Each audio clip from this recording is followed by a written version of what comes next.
Welcome in, fellow summoners. Tonight, under the watchful eyes of the Rift, we shall dive into the legendary tales of Runeterra to guide you gently into the realm of dreams. Before we disappear behind the veil of dreams, take a moment to cast your support spell, tap the like button, and join our magical community by subscribing. Also, I'm curious what time it is in your corner of Runeterra, whether you're watching from the war halls of Noxus, the forests of Ionia, or the depths of the Shadow Isles. Share your location in the comments below. Your participation will be greatly appreciated and helps our magical community grow stronger. Now, the time for incantations has passed. Dim your lights, find your most comfortable position, and prepare to be transported to the world of champions and chaos as we dive into tonight. Chapter 1. The Void Before Creation. In the spaces between heartbeats, in the silence that exists before the first word is spoken, tonight, as the world settles into gentle slumber around us, we venture into a tale that begins before beginning, in a realm where existence itself was nothing more than a distant, impossible dream. Here, in the primordial darkness that knew no light, no warmth, no hope, ancient entities waited in perfect, terrible patience. Imagine, if you will, a place that is not a place, a time that exists outside of time's very concept. Before the first star ignited its nuclear heart, before the first world spun on its axis, before consciousness itself drew its inaugural breath, there was only the void, not emptiness as we understand it, with its promise of potential filling, but true nothingness. An absolute absence so complete that even the concept of absence held no meaning within its endless expanse. In this realm of unbeing, the Watchers dwelt in their eternal contemplation. They were not born, for birth implies a beginning, and they existed in a state where beginnings were as foreign as endings. They were not created, for creation suggests a creator, and they predated the very notion of making something from nothing. They simply were, in the way that mathematical truths are, constant, unchanging, and utterly beyond the reach of mortal comprehension. These ancient entities possessed a form of consciousness so alien to our understanding that calling it thought would be like describing the ocean as merely wet. They experienced existence, or rather the lack thereof, in ways that would shatter minds accustomed to the gentle rhythms of life and death, growth and decay, hope and despair. To them, such concepts were not yet even imaginable, for they existed in perfect harmony with nothingness itself. The Watchers understood themselves to be the natural state of all things. In their perception, they were not inhabitants of the void, but rather the void given awareness. They were the absence of existence made manifest, the ultimate truth of what lay beneath all the temporary illusions that mortals would one day call reality. In their cold, perfect logic, they were not destroyers but revealers, entities whose very nature exposed the fundamental emptiness that they believed underlied all things. For eons beyond counting, they existed in this state of sublime nullification. Time meant nothing to them, for time is merely the measurement of change, and they experienced no change. They knew no desire for improvement, no longing for something different, no curiosity about what might exist beyond their domain. They were, in their own understanding, perfect, completely actualized in their absolute negation of being. But perfection, as even these cosmic entities would learn, can be disrupted by the most unexpected of intrusions. Into their realm of flawless nothingness came something that should not have been possible, the first stirrings of creation itself. Somewhere, somehow, reality began to dream itself into existence, and with it came the first cracks in the pristine emptiness that the Watchers had known as their eternal home. The initial manifestation of creation was subtle, barely perceptible even to beings of their cosmic awareness. It began as the faintest whisper of possibility, a tremor in the fabric of non-existence that suggested something unprecedented was taking shape. Where once there had been only the pure, clean absence of all things, now there emerged the faintest suggestion that absence itself might not be absolute. To understand the Watcher's reaction to this development, You must try to imagine how a being of perfect order might respond to the introduction of chaos, or how a creature of absolute silence might react to the first discordant note. But even these comparisons fall short, for what the Watchers experienced was something far more fundamental, the first challenge to their understanding of what was natural, proper, and true. The emergence of creation was not violent or sudden from their perspective. Rather, it was like the gradual dawning of an impossible sunrise in a realm that had never known the concept of light. Slowly, inexorably, reality began to assert itself, bringing with it concepts that had never existed in the Watcher's perfect void: matter and energy, space and time, consciousness and will. As creation continued to unfold, the Watchers found themselves witnesses to something that contradicted their most fundamental understanding of existence. Where they had known only unity and nothingness, creation brought diversity. Where they had experienced only stillness, creation introduced motion. Where they had dwelt in perfect eternal silence, creation began to sing with the voices of countless newly formed beings, discovering the joy of simply being alive. Initially, the Watchers observed this phenomenon with something that might be called curiosity, though their version of curiosity was as cold and analytical as winter starlight. They studied these new forms of existence with the detached interest of scholars examining an unusual specimen. But as creation continued to expand and complexify, their observation began to shift towards something more troubling. The beings that emerged from the creative force possessed something that the Watchers found particularly disturbing: individual will. These creatures, whether grand or insignificant, seemed to act according to their own desires and motivations, rather than following the perfect, predictable patterns of non-existence. They chose, they strived, they hoped, they feared, all concepts that were antithetical to the Watcher's understanding of proper order. Worse still, these new beings seemed to take joy in their existence. They celebrated their consciousness, their ability to affect change in their environment, their connections to one another. They built, they created, they loved, engaging in activities that the Watchers perceived as not merely foreign, but fundamentally wrong. In the Watchers' understanding, these beings were like flames dancing in the wind, beautiful perhaps, but ultimately ephemeral disruptions of the deeper truth that lay beneath all apparent reality. As eons passed, and creation continued to flourish, the Watchers began to perceive what they considered to be a cosmic error. The emergence of existence with all its chaos, suffering, and impermanence seemed to them to be a tragic mistake, a deviation from the perfect state of non-being that represented the natural order of all things. In their cold logic, they began to conclude that this error required correction. The Watchers did not reach this conclusion through malice or hatred, for such emotions were as foreign to them as color is to one born blind. Rather, they arrived at this understanding through what they perceived as compassion, a desire to restore all things to their proper state of peaceful non-existence.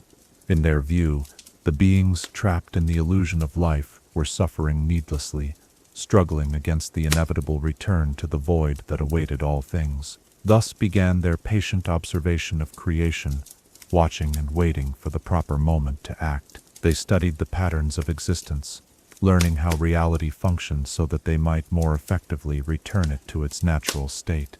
They were not hasty in their purpose, for haste implied urgency, and urgency suggested that time mattered to their ultimate goals, and so they waited, these ancient entities of unbeing, watching from their realm beyond existence, as countless worlds spun into being, as civilizations rose and fell, as individual lives flickered into existence and faded back into darkness.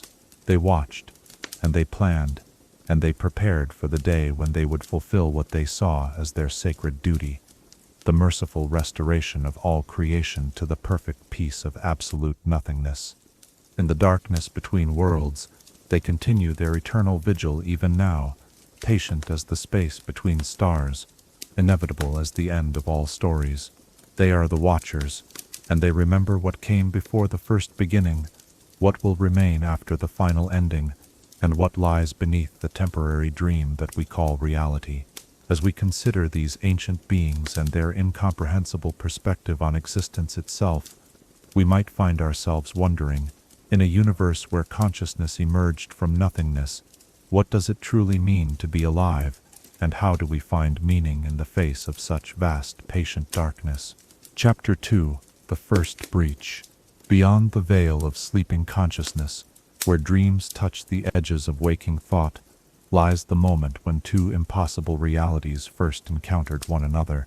Tonight, we continue our journey into the realm of the Watchers, exploring that pivotal instant when beings of absolute nothingness discovered something that should never have existed, a universe pulsing with life, energy, and the stubborn persistence of hope. The first breach between the realm of the Watchers and the material universe was not a violent rupture, but rather something far more subtle and infinitely more profound. Imagine the moment when a person born in perpetual darkness first glimpses the faintest glimmer of candlelight through a crack in their chamber wall. The light does not destroy the darkness. It simply reveals that darkness is not, as they had believed, the only possible state of existence. For the Watchers, this moment came as a gradual awareness that something extraordinary was occurring beyond the boundaries of their non-existence. The fabric of reality itself, that delicate membrane separating what is from what is not, began to develop the faintest of imperfections. These were not tears or wounds, but rather places where the absolute nature of the void had grown thin, allowing the first whispers of creation to seep through, like morning mist through an ancient forest. The discovery did not happen all at once, nor did it affect all Watchers simultaneously. These entities, existing as they did in a state of collective consciousness, experienced awareness differently than any mortal mind could comprehend. When the first among them detected these anomalies in their perfect nothingness, the knowledge spread through their shared being like ripples across the surface of an impossibly still lake. What they encountered through these initial breaches defied everything they understood about the natural order of existence.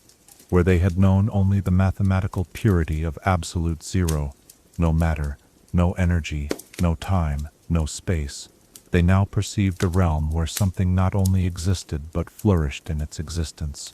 Stars burned with nuclear fire, worlds spun through the cosmic void, and on at least some of those worlds, life had taken root and begun to evolve into increasingly complex forms. The Watchers' first attempts to understand this new realm were conducted with the same methodical patience they brought to all their observations. They studied the patterns of stellar formation, the gravitational dances of celestial bodies, the chemical processes that gave rise to the building blocks of life.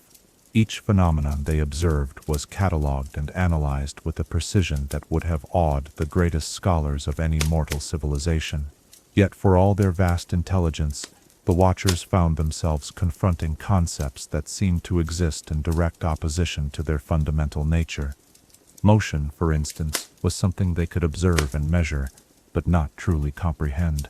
In their realm, stillness was not merely the absence of movement. It was the natural state of all things. To witness beings that moved not out of necessity, but from choice, that traveled vast distances, not to escape something, but to explore and discover, challenged their most basic assumptions about existence. More perplexing still was the phenomenon of growth and change. The Watchers observed worlds where microscopic organisms gradually evolved into complex ecosystems, where simple chemical reactions gave rise to self-replicating patterns that would eventually become life itself. This process of constant transformation was antithetical to their nature, yet they could not deny its reality. Through their careful observation, the Watchers began to perceive that this realm of existence operated according to principles that were not merely different from their own, but seemed to be built upon the rejection of everything they represented. Where they embodied stasis, this new reality embraced change. Where they represented unity, creation seemed to delight in diversity. Where they knew only the peace of non-being, these new realms thrummed with the chaotic energy of countless individual wills, all pursuing their own desires and dreams. The emotional responses of living beings proved particularly difficult for the Watchers to comprehend. They observed creatures that seemed to experience suffering, yet continued to cling to existence with desperate tenacity. They witnessed beings that faced inevitable death, yet spent their brief lives creating art, forming bonds with others, and striving to leave something meaningful behind. From the Watcher's perspective, such behavior seemed not merely irrational, but almost tragically misguided. Yet even as they struggled to understand these alien concepts, the Watchers found themselves drawn deeper into their study of the material realm. Each observation raised new questions, each answer revealed new mysteries. They began to perceive that existence was not merely a simple mistake to be corrected, but a complex phenomenon with its own internal logic and beauty, a beauty that they could recognize intellectually, even if they could not feel it emotionally. Through their observations, the Watchers discovered worlds where civilizations had risen to great heights of achievement, creating wonders that existed purely for the joy of creation itself. They witnessed acts of selfless love, moments of artistic inspiration, and demonstrations of courage that defied all logical explanation. These beings seemed to find meaning in their temporary existence, drawing purpose from their very mortality. Perhaps most puzzling of all was the discovery that some beings in this realm actually sought out suffering and challenge, rather than avoiding them. Warriors who could have lived in safety instead chose to defend those weaker than themselves. Artists who could have pursued comfort instead devoted their lives to expressing truths that others needed to hear. Lovers who knew their time together was limited chose to cherish each moment rather than despair over its inevitable end. As the Watchers continued their observations through these initial breaches, they began to detect something that troubled them far more than the mere existence of creation. These beings seemed to possess a stubborn resistance to entropy itself. While the Watchers understood that all things must eventually return to the void, they observed civilizations that fought against decline, individuals who struggled against death, and spirits that refused to be broken even in the face of seemingly impossible odds. This resistance to the natural order was not mere ignorance or denial. It was an active choice made by beings who understood their mortality, yet chose to affirm existence anyway. They seemed to have reached the conclusion that even temporary being was preferable to eternal non-being, that even imperfect existence held more value than perfect nothingness. The implications of this discovery were profound for the Watchers. If beings could choose existence while fully aware of its costs and limitations, then perhaps creation was not simply an error to be corrected, but a deliberate rebellion against the natural order they represented. This possibility introduced something into their calculations that they had never before needed to consider, the question of whether their intervention was truly necessary or even desired. As they watched civilizations rise and fall across countless worlds, the Watchers began to perceive patterns within the apparent chaos of existence. They saw how knowledge was passed from generation to generation, how each culture built upon the achievements of those who came before, how even in destruction and death, something enduring was often preserved and carried forward.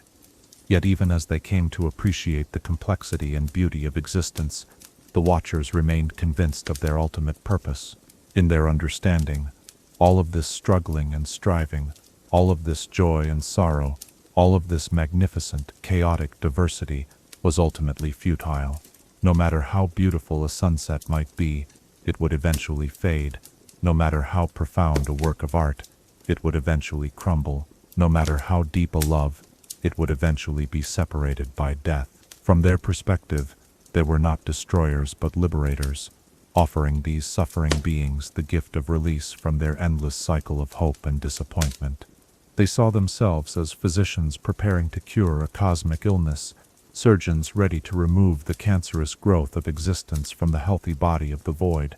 But first, they would need to find a way to enter this realm more fully, to move beyond observation and into action.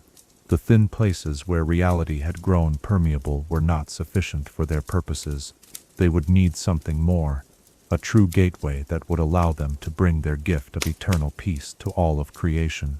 And so they began to watch and wait for the perfect opportunity, studying not just the nature of existence, but the ways in which it might be most efficiently returned to its proper state of nothingness.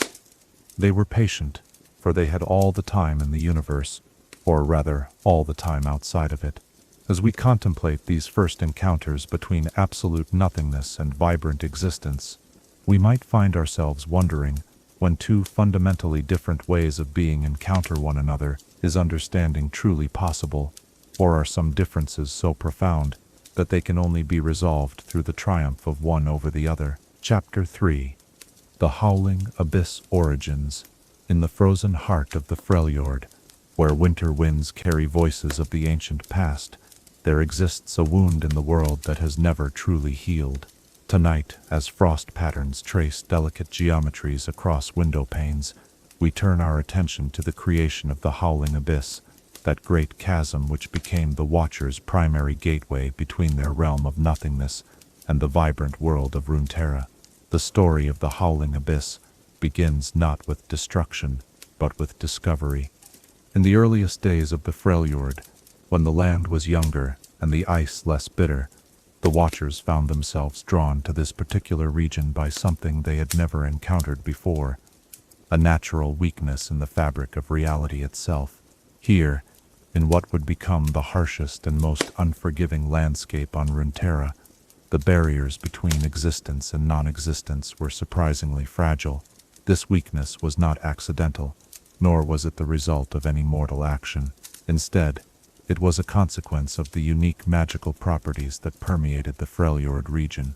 The same forces that would one day give rise to true ice, and the power of the Iceborn, had also created a kind of resonance with the void, a sympathetic vibration between the cold emptiness of the frozen wasteland and the absolute emptiness that the Watchers called home.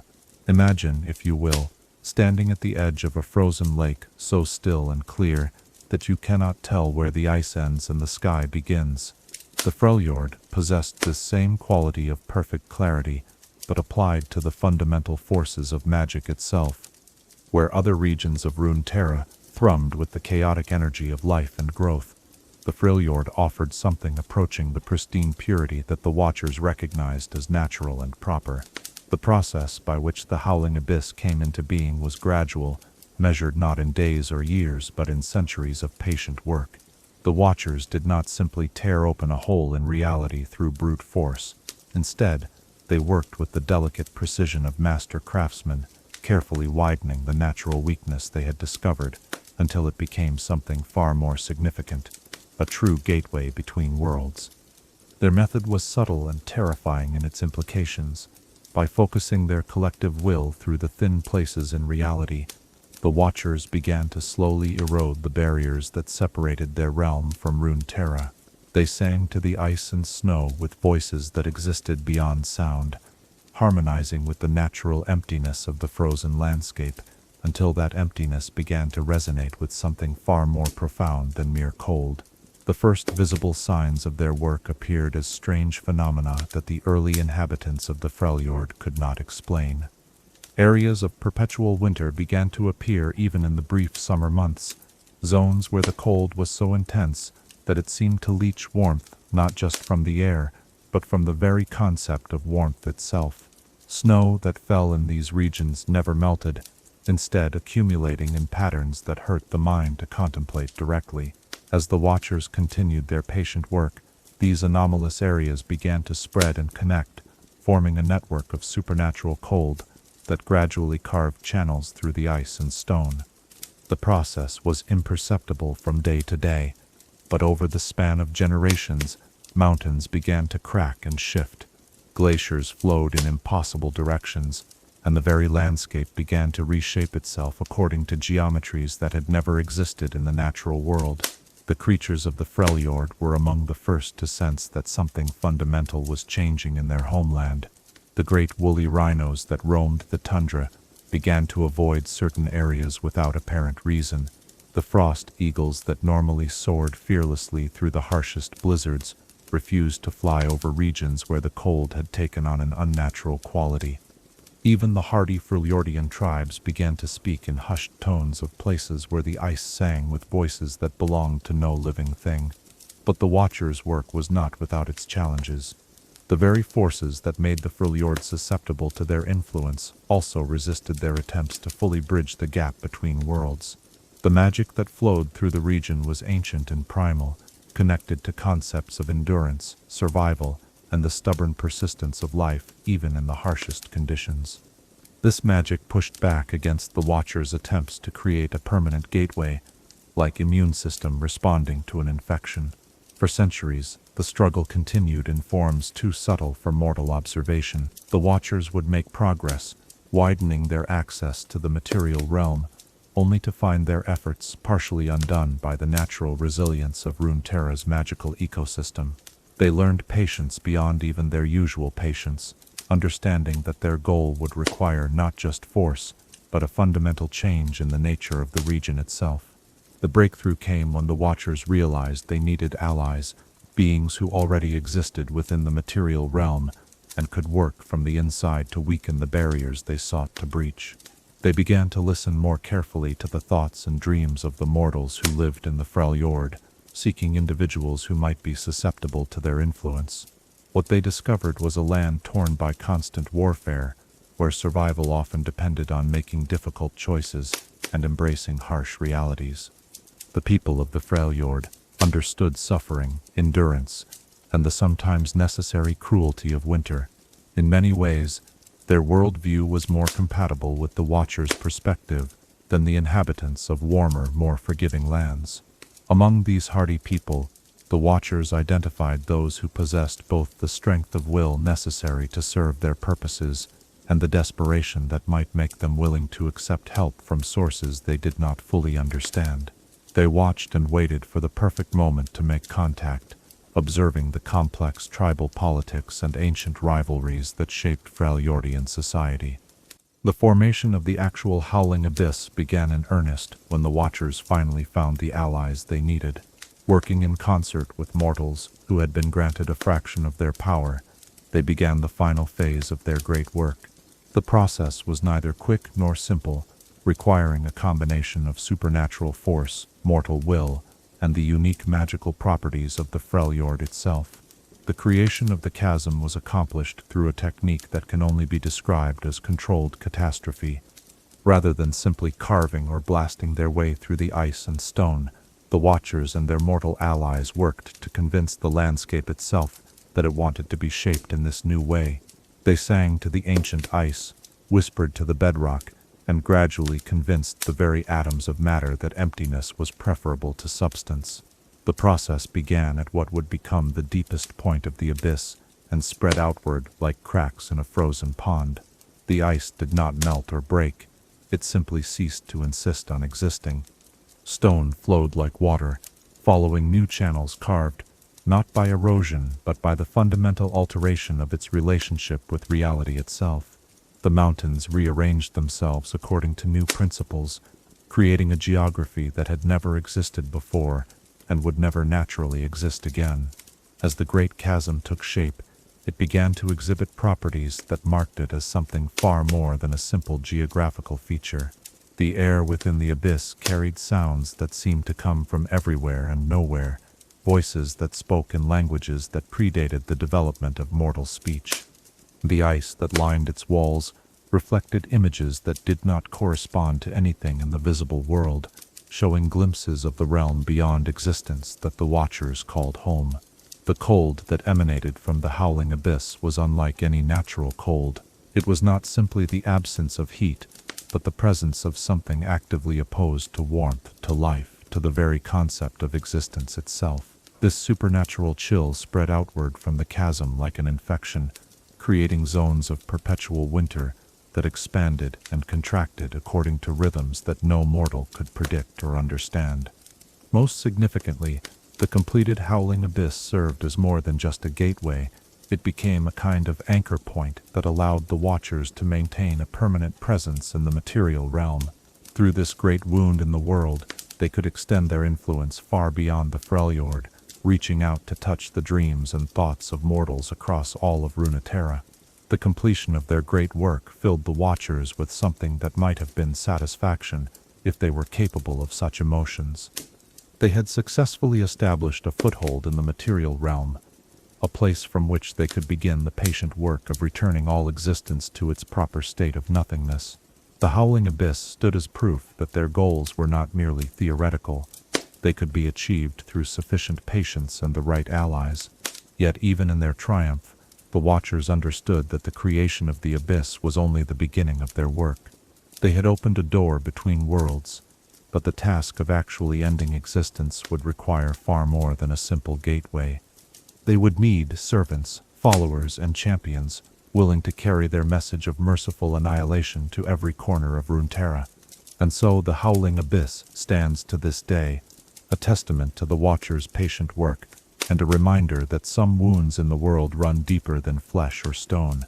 It is a place where the very air carries whispers of ending, where the ice remembers what came before the first beginning, and where the wind howls not with the voice of nature, but with the sound of nothingness itself calling to all creation. As we contemplate this great chasm that bridges existence and void, we might find ourselves wondering, what does it mean for a place to serve as a doorway between being and non-being, and how do we measure the true cost of creating passages to realms that were never meant to touch our own? Chapter 4: The Three Sisters' Pact. In the hushed moments between snowfall and silence, when the world holds its breath in anticipation of change, we turn to a tale of three sisters whose names would echo through Freljordian legend for millennia to come. Tonight, as winter's embrace settles around us like a familiar cloak, we explore the fateful meeting between mortal ambition and cosmic emptiness, the moment when Avarosa, Serelda, and Lissandra first encountered the Watchers and forever altered the destiny of their frozen homeland. The three sisters were born into a time of unprecedented hardship in the ancient Freljord, when the ice seemed hungrier than ever before, and the traditional ways of survival were proving insufficient against the growing cold. They were not merely siblings, but leaders of their people, women whose strength, wisdom, and determination had already marked them as exceptional, even before they encountered powers beyond mortal comprehension. Avarosa, the eldest, possessed a natural gift for inspiring others to follow her vision of a better future. Where others saw only endless winter and struggling survival, she perceived the possibility of unity, of tribes working together, rather than competing for increasingly scarce resources. Her heart burned with a warmth that seemed to defy the perpetual cold, and her voice could kindle hope in the darkest of circumstances. Serelda, the middle sister, was blessed with an intuitive understanding of the magical forces that flowed through their world. She could read the patterns in ice and snow like others read written words, sensing the deeper currents of power that shaped the Freljord's harsh beauty. Her connection to the primal magic of their homeland was so profound that some whispered she could hear the very thoughts of winter itself. Lissandra, the youngest, combined the visionary nature of her eldest sister with the magical sensitivity of her middle sister, but added to these gifts a ruthless pragmatism that her siblings sometimes found troubling. She understood better than either Avarosa or Serelda that good intentions and noble dreams meant nothing if one lacked the power to make them reality. She was willing to consider options that her sisters might find morally questionable if those options could secure the survival and prosperity of their people. The sisters' first encounter with the Watchers came not through deliberate seeking, but through the kind of desperate necessity that often opens doors to unintended consequences. Their tribes were facing a winter more brutal than any in living memory, and traditional survival strategies were proving inadequate. Game animals had fled to regions unknown, the ice had grown too thick to fish through in most places, and the aurora themselves seemed dimmer and more distant than usual.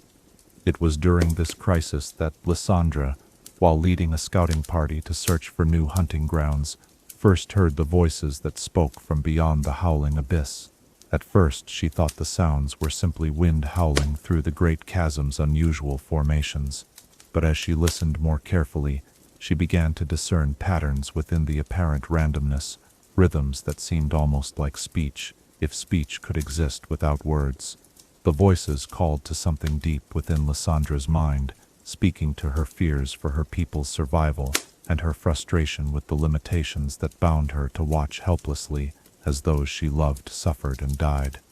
They offered no immediate solutions, but they suggested possibilities, power that could reshape the very nature of winter itself, wisdom that could reveal new ways of existing in harmony with the eternal cold. When Lissandra returned to her sisters with tales of voices in the ice, Avarosa and Cirelda were initially skeptical. They had always known their youngest sister to be the most pragmatic and least given to flights of fancy. If Lissandra claimed to have heard something significant, they were inclined to listen, but the nature of what she described seemed to challenge their understanding of what was possible. Their skepticism dissolved when all three sisters ventured to the howling abyss together and experienced the Watcher's presence for themselves. Standing at the edge of that great chasm, feeling the unnatural cold that emanated from its depths, they each heard the voices that spoke in harmonies beyond mortal comprehension. But more than hearing, they felt themselves understood in ways that no other mortal had ever understood them. The Watchers spoke to each sister in the language of her deepest needs and desires. To Avarosa, they offered the power to unite not just the Freljordian tribes, but all peoples under a single perfect order.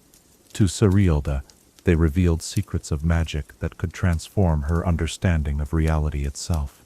To Lissandra, they promised the strength to protect those she loved from any threat, no matter how impossible the odds might seem. Yet even as they offered these gifts, the Watchers made no attempt to disguise their true nature or ultimate goals. They spoke openly of their belief that existence was a cosmic error in need of correction, that all the suffering and struggle the sisters had witnessed was unnecessary pain that could be ended through the merciful return of all things to peaceful nothingness. They presented themselves not as conquerors or destroyers, but as liberators offering freedom from the burden of consciousness itself. The sisters' reactions to these revelations varied according to their individual natures. Avarosa was deeply troubled by the Watchers' ultimate purpose, seeing in their philosophy a negation of everything she believed about the value of life and hope. She argued that suffering was meaningful precisely because it could be overcome, that struggle gave weight to eventual triumph, and that existence itself was worth preserving regardless of its costs. Cirelda found herself fascinated by the Watchers' alien perspective on reality, even as she rejected their conclusions. Her magical sensitivity allowed her to perceive the vast intelligence behind their words, the eons of observation and contemplation that had shaped their understanding. She engaged them in philosophical discussions about the nature of existence, seeking to understand how beings of such obvious wisdom could reach conclusions so different from her own. Lissandra, however, was moved by what she perceived as the Watchers' offer of genuine solution to the problems that plagued her people. She saw in their power the means to end not just the current crisis, but all future threats to those she sought to protect. The fact that their ultimate goal was the ending of existence seemed less important to her than their immediate offer of strength sufficient to overcome any challenge. The negotiations that followed were unlike any diplomatic exchange in mortal history. The Watchers, beings who existed outside of time, were willing to discuss terms across months and years with the same patience they brought to cosmic observation. The sisters, representing the immediate needs of struggling tribes, pressed for concrete assistance while grappling with the long-term implications of any agreement they might reach. The pact that emerged from these discussions was a masterpiece of careful compromise and mutual understanding. The Watchers would grant the sisters access to power beyond mortal comprehension, the ability to control ice and cold as extensions of their own will, insight into magical forces that no mortal had previously been able to perceive, and most importantly, the knowledge necessary to transform the Freljord from a land of perpetual struggle into a realm where their people could not merely survive, but thrive. In exchange, the sisters would serve as the Watchers' eyes and hands in the material world. They would work to spread the Watchers' influence beyond the Freljord, carrying their message of merciful ending to other lands and peoples. They would help prepare the world for the eventual return of all things to the peaceful void, using the power they had been granted to weaken the barriers between existence and nothingness. Yet even as they agreed to these terms, the sisters each understood them differently. Avarosa saw the agreement as a temporary alliance, believing she could use the power granted to her to achieve her vision of unity, while eventually finding a way to protect existence from the Watcher's ultimate plan. Serielda viewed it as an opportunity for unprecedented magical research, convinced that her growing understanding would eventually reveal alternatives to the choices the Watchers presented. Lissandra alone embraced the Pact without reservation or hidden agenda. She accepted the Watcher's perspective that existence was ultimately futile, and that the kindest possible outcome was its gentle conclusion. In her understanding, the power she gained was not a tool for preserving life, but for ensuring that when life ended, it would do so with dignity and without unnecessary suffering. The moment of the Pact's completion was marked by a transformation that changed each sister irrevocably. The power that flowed into them was unlike anything mortal beings had ever been meant to contain. It was cold beyond temperature, ancient beyond history, and vast beyond the ability of individual consciousness to fully comprehend. Each sister was marked by this power in ways that would become apparent only over time. Avarosa found that her natural charisma was enhanced to superhuman levels, that her ability to inspire others now carried an almost compulsive force. Her voice could warm hearts or freeze them, and her presence on any battlefield could turn the tide of conflict through sheer force of personality. Yet she also discovered that the cold within her grew stronger over time, making it increasingly difficult to connect with others in the warm human way she had always prized. Serielda's magical abilities expanded exponentially, granting her insight into the fundamental forces that shaped reality. She could see the connections between all things, the invisible threads of causation that linked every action to its consequences across vast spans of time and space. But this expanded perception came with a price. The more she saw, the more isolated she became from those who could not share her enhanced understanding. Lissandra received perhaps the greatest gift and the heaviest burden. The Watchers granted her a form of immortality, ensuring that she would endure long enough to see their great work completed. She gained the ability to survive any injury, to endure any hardship, and to persist through circumstances that would destroy any mortal being. But immortality meant watching everyone she loved age and die while she remained unchanged, meant carrying the weight of the Pact across centuries of solitude and service. As the three sisters departed from the Howling Abyss, each carrying within herself a fragment of the Watcher's power, they could not have imagined how their decision would echo through the ages. They had sought solutions to immediate problems, and found themselves bound to cosmic forces that would reshape not just their own destinies, but the fate of all Runeterra. The pact they had made was both gift and curse, salvation and damnation, hope and despair, wrapped together in a single moment of choice that would define their legacy for millennia to come. They had gained the power to protect their people, but at the cost of becoming something more and less than human. They had secured immediate survival, but pledged themselves to eventual annihilation. As we reflect on this moment when three mortal women chose to bind themselves to entities of cosmic emptiness, we might find ourselves asking, when faced with impossible choices and desperate circumstances, how do we measure the true cost of the power we seek? And what does it mean to protect those we love when that protection requires us to sacrifice our own humanity? Chapter 5. Lissandra's Transformation. In the quiet hours when memory becomes dream and dream becomes truth, we turn to the story of a transformation both gradual and profound, the slow metamorphosis of a mortal woman into something that exists between the realms of ice and void.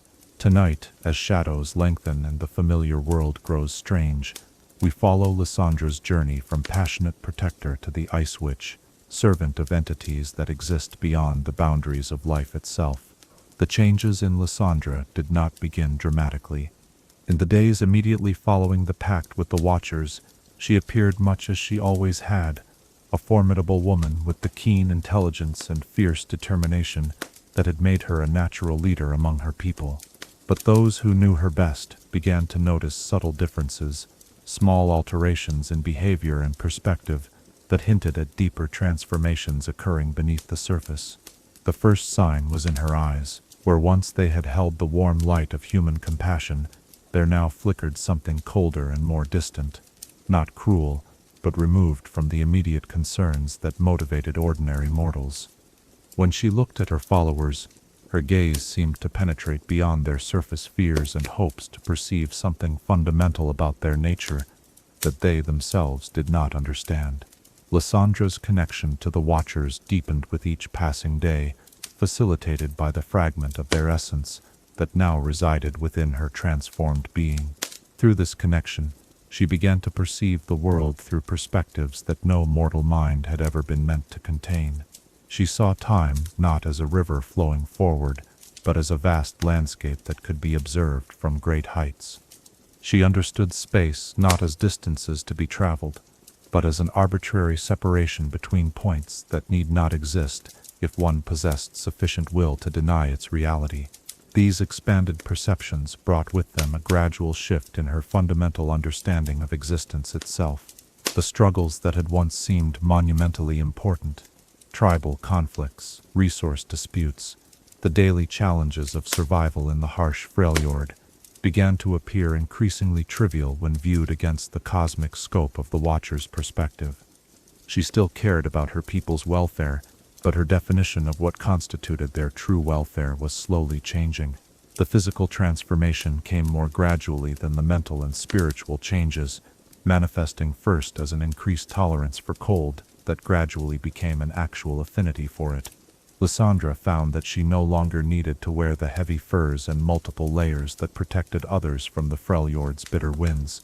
Her body temperature began to lower, not in a way that threatened her health, but as if she were becoming something naturally adapted to exist in conditions that would freeze ordinary mortals solid. Her skin took on a pale, almost translucent quality that seemed to glow with an inner light reminiscent of moonlight on ice. Her hair, once a rich brown, gradually lightened until it became the color of fresh snow, and her breath began to mist in the air even when the temperature was relatively warm. These changes were not painful or unpleasant. Indeed, Lissandra found them oddly comforting, as if she were finally becoming what she had always been meant to be. As her transformation progressed, Lissandra's relationship with her sisters began to evolve in ways that would have far-reaching consequences for the future of the Freljord. Avarosa and Cyrilda had also been changed by their contact with the Watchers, but their transformations were less complete, their human nature more resistant to the cosmic influences that flowed through them. This growing divergence created tensions that had not existed during their mortal years. Avarosa, in particular, became increasingly concerned about the direction of Lissandra's development. She could see her youngest sister drifting away from the warm humanity that had once defined her, becoming something beautiful but distant, like a star that provided light but no heat. When Avarosa attempted to discuss her concerns, she found that Lissandra's responses came from a perspective so altered that meaningful communication became difficult. Lissandra, for her part, began to view her sister's attachment to their diminishing humanity as a form of weakness, not moral weakness, but a failure to embrace the gifts they had been given. She could perceive possibilities that they could not, understand truths that their limited perspectives prevented them from accepting. In her evolving understanding, their resistance to transformation was ultimately self-defeating, a stubborn clinging to illusions that would only cause them greater suffering in the long term. The creation of the Frost Guard marked a significant milestone in Lissandra's transformation. This organization began as a simple extension of her existing tribal leadership, but gradually evolved into something far more significant, a cult dedicated not just to serving her personally, but to preparing for the eventual fulfillment of the Watcher's ultimate purpose. The process of establishing the Frost Guard taught Lissandra valuable lessons about the delicate art of gradually shifting mortal perspectives toward acceptance of cosmic truths. She learned to speak to her followers in language they could understand, framing the Watcher's philosophy in terms that related to their immediate concerns and cultural values. She presented the concept of eternal peace not as the ending of existence, but as the ultimate victory over suffering. She described the void not as nothingness, but as perfect unity, free from the conflicts and struggles that characterized mortal life. Through careful selection and patient education, Lissandra began to identify individuals within her growing following who possessed the particular combination of intelligence, desperation, and spiritual flexibility necessary to gradually accept deeper truths about the nature of reality. These chosen few became the inner circle of the Frost Guard, individuals who could serve as intermediaries between her cosmic perspective and the more limited understanding of ordinary mortals. The magical abilities that flowed from her connection to the Watchers grew stronger and more sophisticated over time.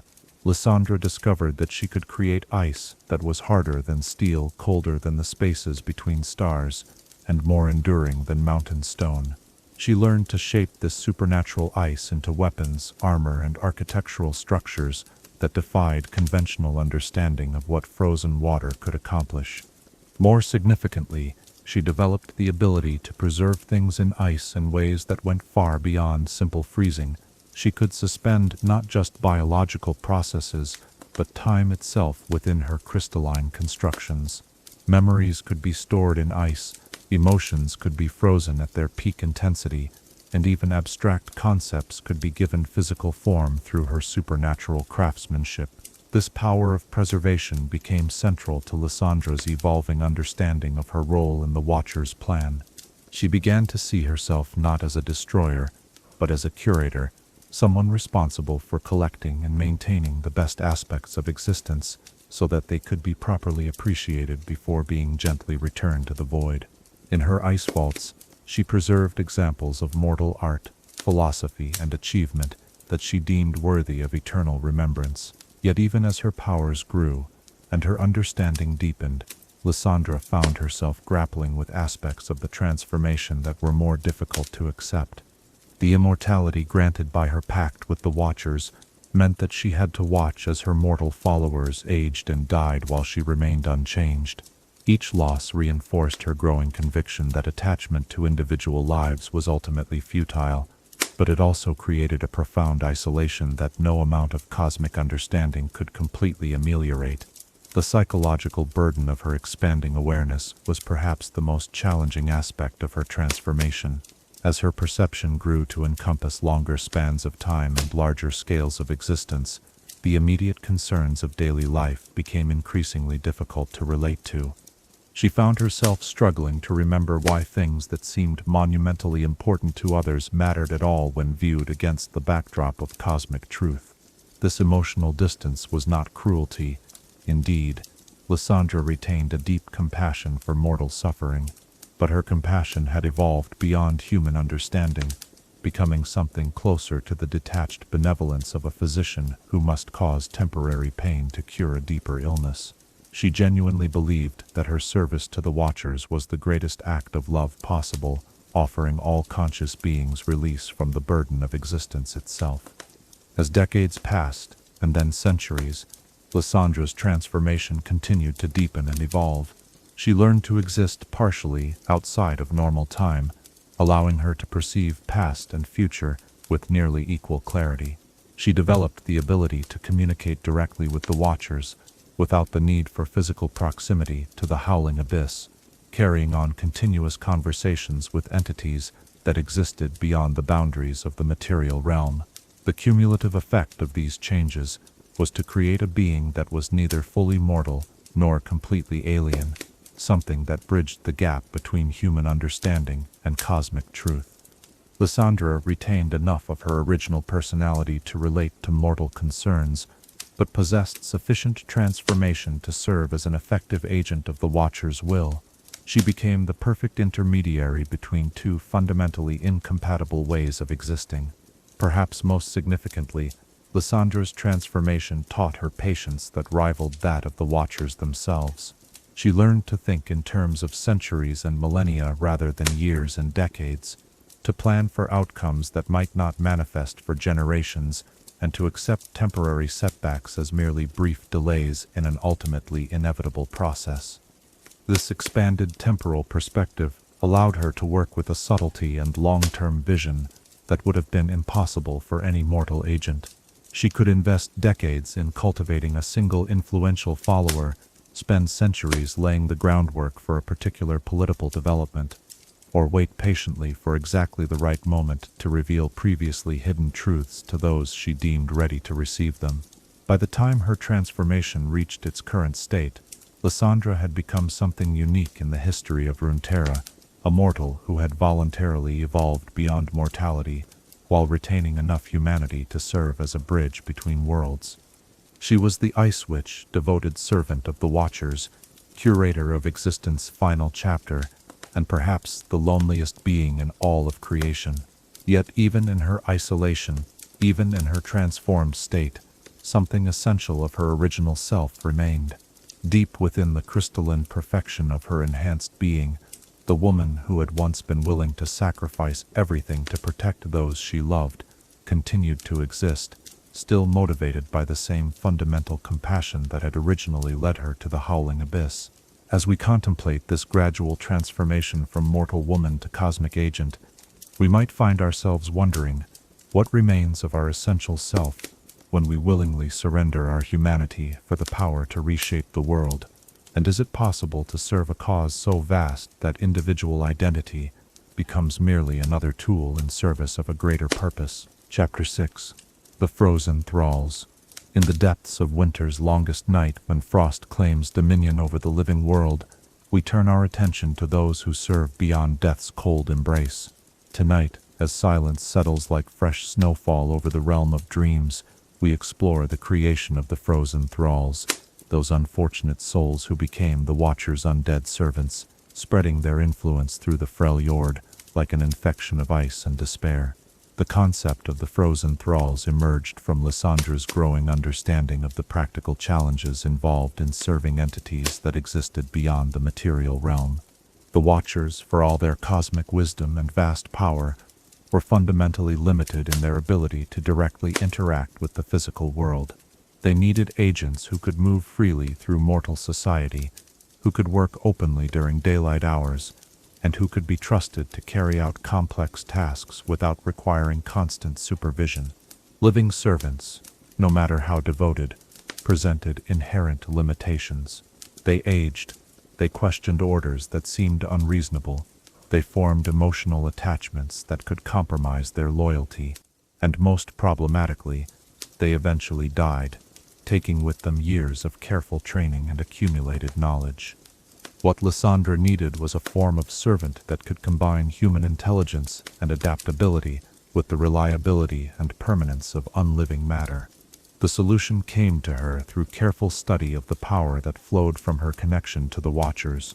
This energy was not merely cold in the physical sense, it was something far more fundamental, a force that existed in opposition to the very concept of life itself.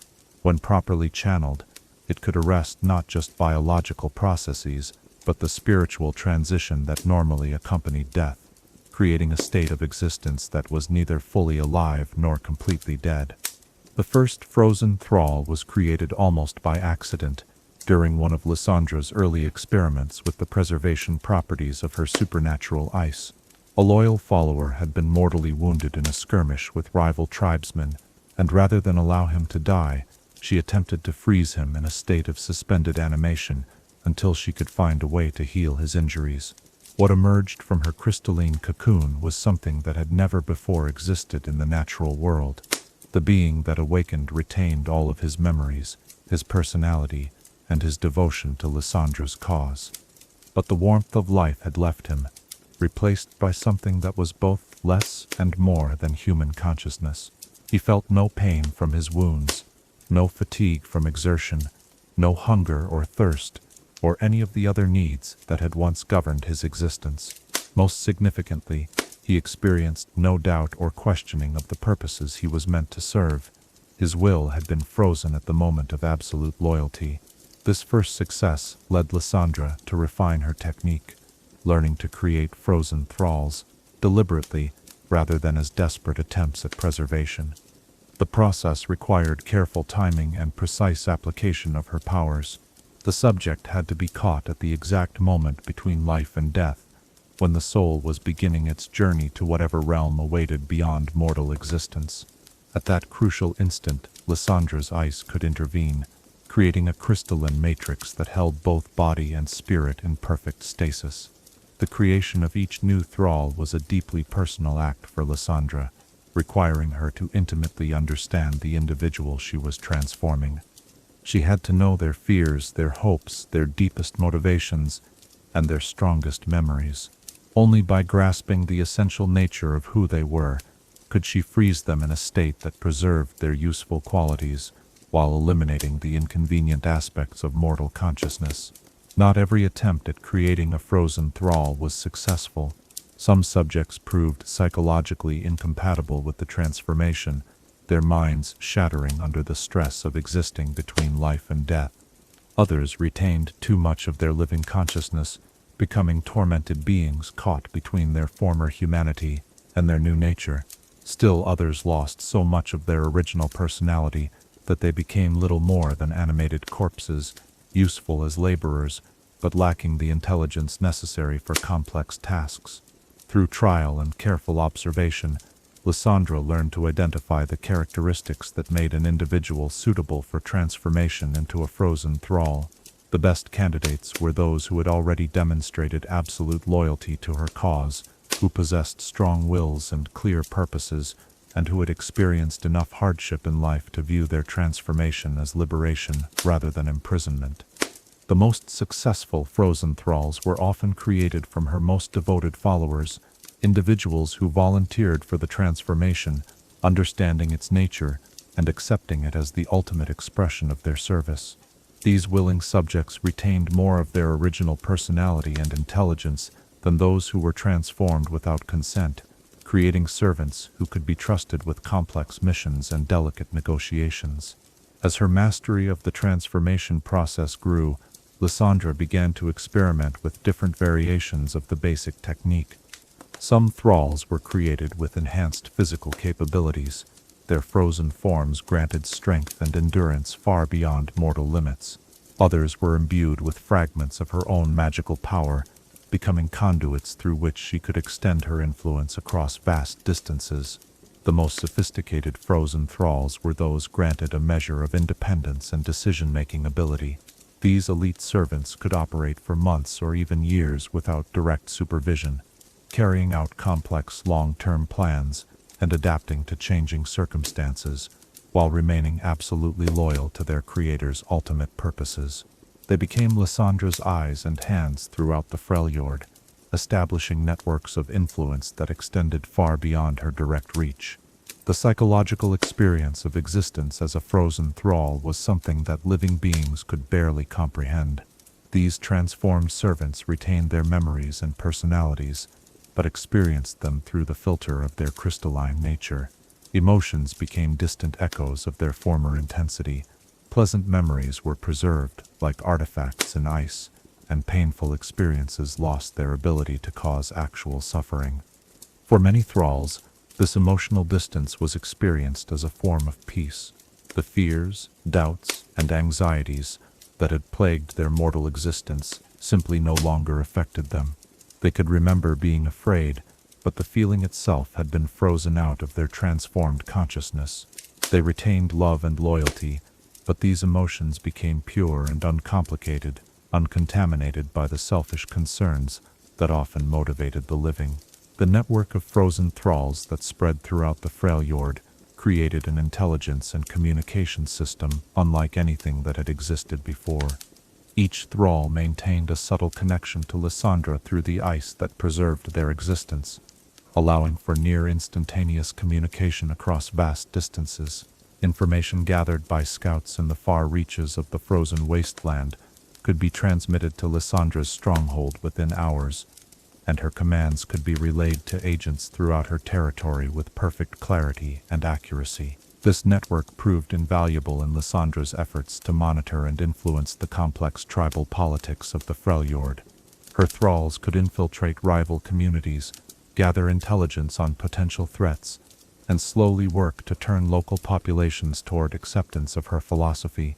They were perfect spies and agents provocateurs, possessing all the social knowledge necessary to blend in with living communities, while being completely immune to the emotional manipulation and bribery that might compromise mortal agents. The frozen thralls also served as repositories of knowledge and cultural preservation, as they were created from individuals who had lived through significant historical events. They retained perfect memories of important moments in Freljordian history. Through them, Lissandra could access detailed accounts of tribal customs, political developments, and magical phenomena that might otherwise have been lost to time. Perhaps most importantly, the Thralls served as living proof of Lissandra's power and the benefits of embracing the Watcher's philosophy. To those who feared death, they offered the promise of continued existence beyond the grave. To those who suffered from physical pain or emotional torment, they demonstrated the peace that came with transformation. To those who doubted Lissandra's claims about the nature of existence, they provided tangible evidence that death was not the end, but merely a transition to a different form of being. Yet the creation and maintenance of the frozen thralls came with costs that Lissandra herself struggled to fully acknowledge. Each transformation required her to witness and participate in the death of someone who trusted her completely. While she genuinely believed that she was offering them a gift, the act of creating thralls involved a level of violation that would have horrified her mortal self. The thralls themselves, despite their apparent contentment with their transformed state, represented a form of existence that was fundamentally unnatural. They were neither truly alive nor properly dead, but something caught between states that had never been meant to coexist. Their presence in the world created subtle distortions in the natural order, places where the normal rules of life and death no longer applied. As the centuries passed, and the number of frozen thralls continued to grow, they became an increasingly visible presence throughout the Freljord. Their influence could be felt in the gradual changes that occurred in tribal customs and beliefs, the slow acceptance of ideas that would once have been rejected as abhorrent, and the growing sense that death was not an ending to be feared, but a transformation to be embraced. The network of thralls represented both the greatest achievement of Lissandra's service to the Watchers, and perhaps its most troubling aspect. They were proof that the boundaries between life and death could be transcended, that existence could be preserved beyond the normal limits of mortality, and that the Watcher's philosophy of merciful ending could be made manifest in the physical world. Yet they were also evidence of how far Lissandra had traveled from her original humanity, how completely she had embraced a perspective that viewed the transformation of living beings into unliving servants as an act of compassion rather than violation. In creating the frozen thralls, she had demonstrated both the extent of her power and the depth of her transformation from protector to agent of cosmic emptiness.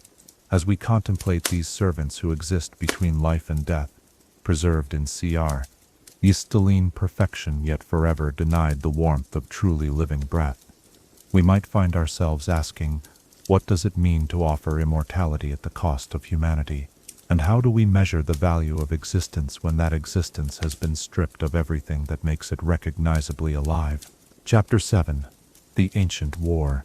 In the echoing halls of memory, where legends take root and grow into truths that transcend time itself, there exists a tale of conflict so vast and fundamental that it shaped the very foundations of reality. Tonight, as the world rests in peaceful slumber, we turn to the story of the Ancient War, that cosmic struggle between the Watcher's inexorable advance and the desperate alliance of mortals who stood against the ending of all things. The war did not begin with trumpets and battle cries, but with a slow recognition that something unprecedented was stirring in the depths of the Freljord. Across Runeterra, those sensitive to magical currents began to detect disturbances that defied explanation, coldness that had nothing to do with weather, shadows that fell in directions opposite to any visible light source, and a spreading sense that the very nature of existence was under some form of attack. The first to understand the true scope of the threat were the ancient mages and scholars who had devoted their lives to studying the fundamental forces that governed reality. These wise individuals scattered across different continents and cultures began to piece together fragmentary reports and strange phenomena into a pattern that revealed something terrifying. Entities from beyond the known universe were systematically working to unmake creation itself.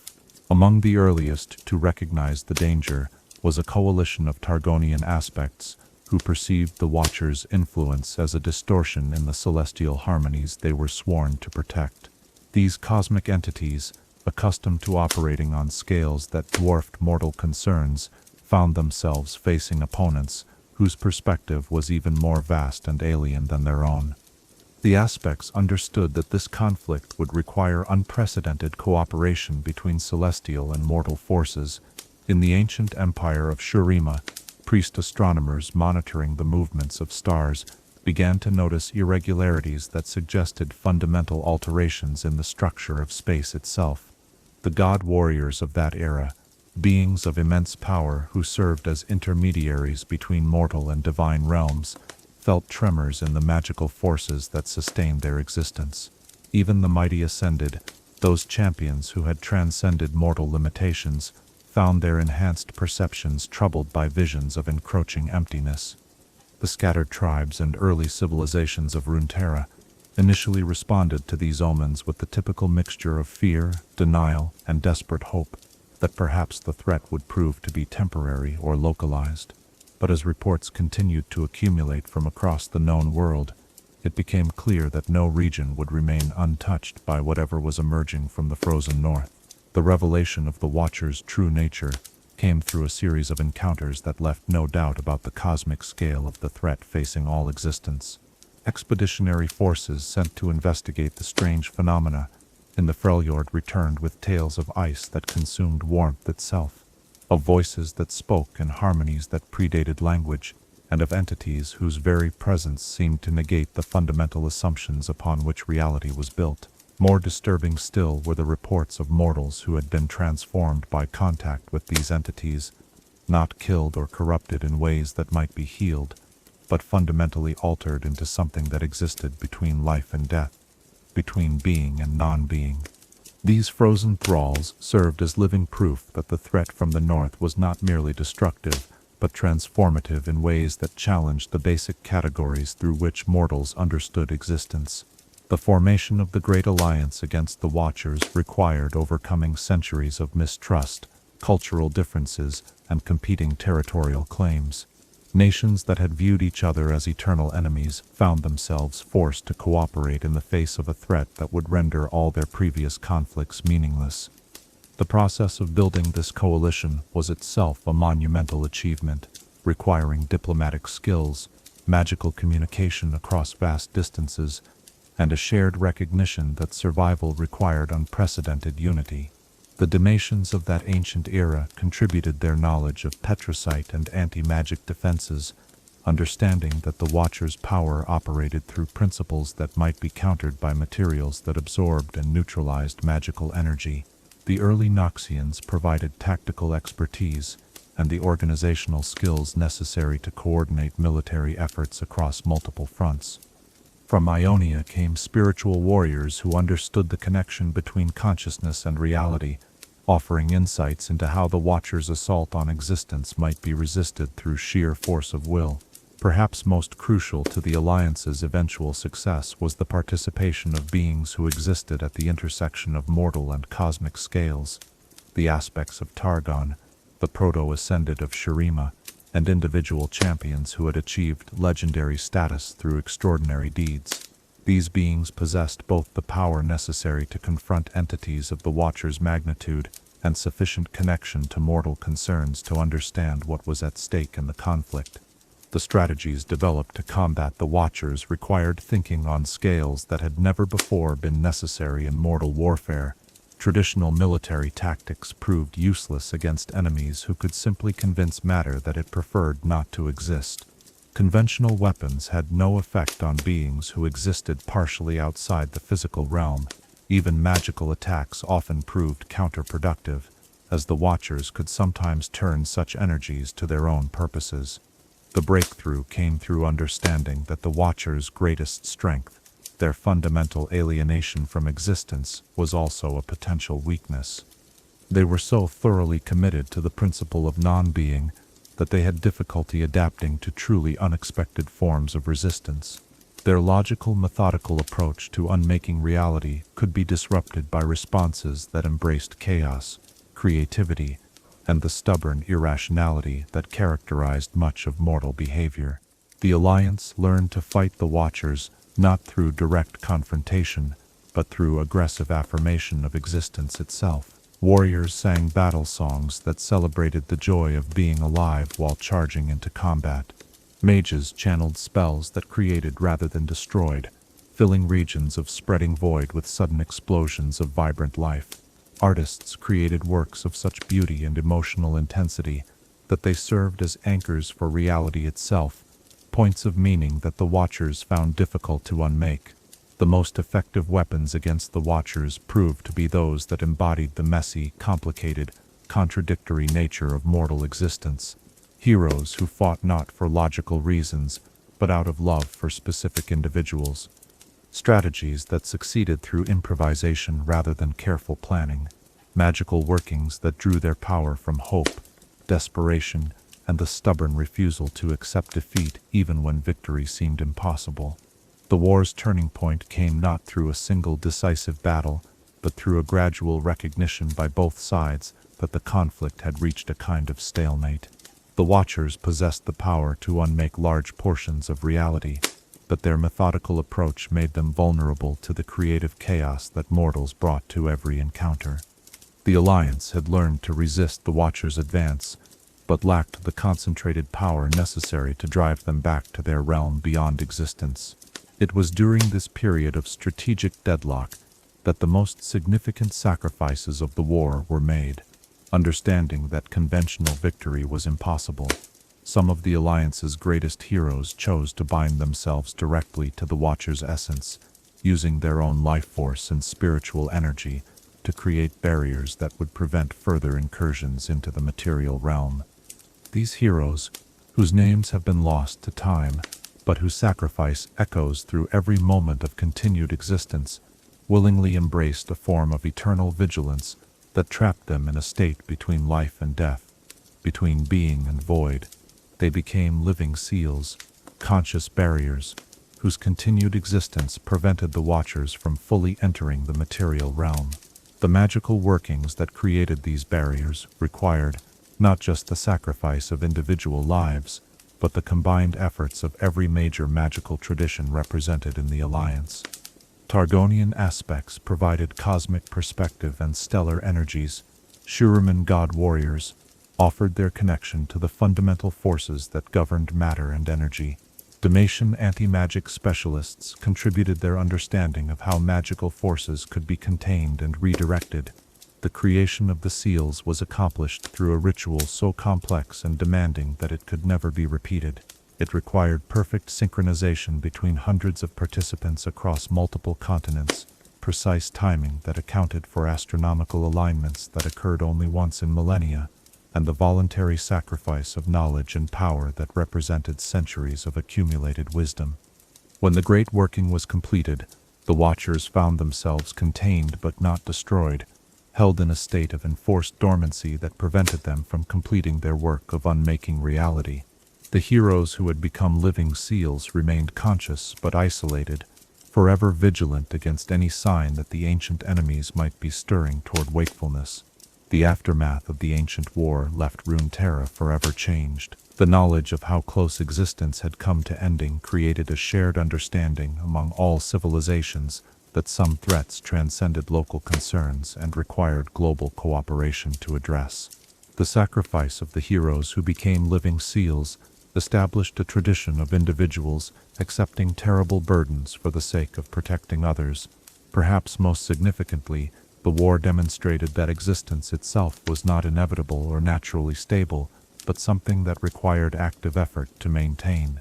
The simple act of being alive, of thinking and feeling and choosing, became understood as a form of resistance against forces that would prefer the universe to return to perfect, empty silence.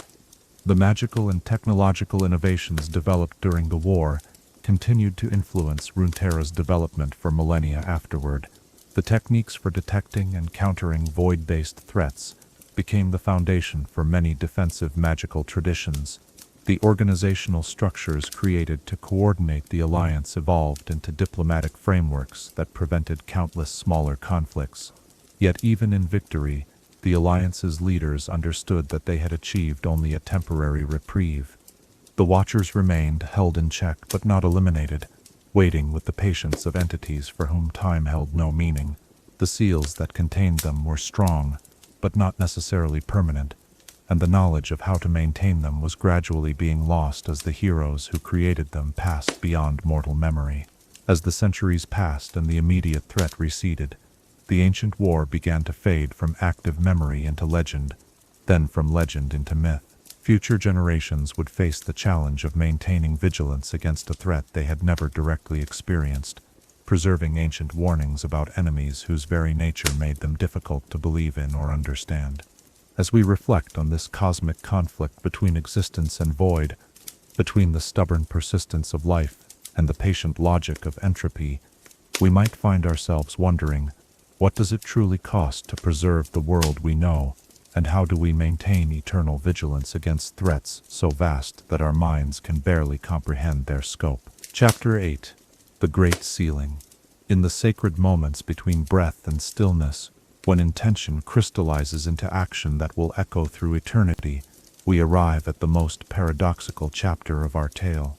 Tonight, as the world settles into the embrace of gentle dreams, we explore the Great Sealing, that moment when the very servant who had opened the door for the Watchers became the one to close it, trapping her masters in a prison of ice and betrayal that would endure for millennia. The decision that would define Lissandra's eternal burden did not come suddenly, but emerged gradually from her growing understanding of what the Watchers' ultimate victory would truly mean. For centuries, she had served them faithfully, believing that their promise of peaceful ending was a gift to be bestowed upon a suffering world. But as their influence spread and their power grew, she began to perceive the full implications of their cosmic purpose with a clarity that horrified even her transformed consciousness. The Watchers did not merely seek to end the existence of mortals, they intended to unmake the very concept of existence itself. In their perfect logic, they would not simply eliminate life, but retroactively ensure that life had never been possible.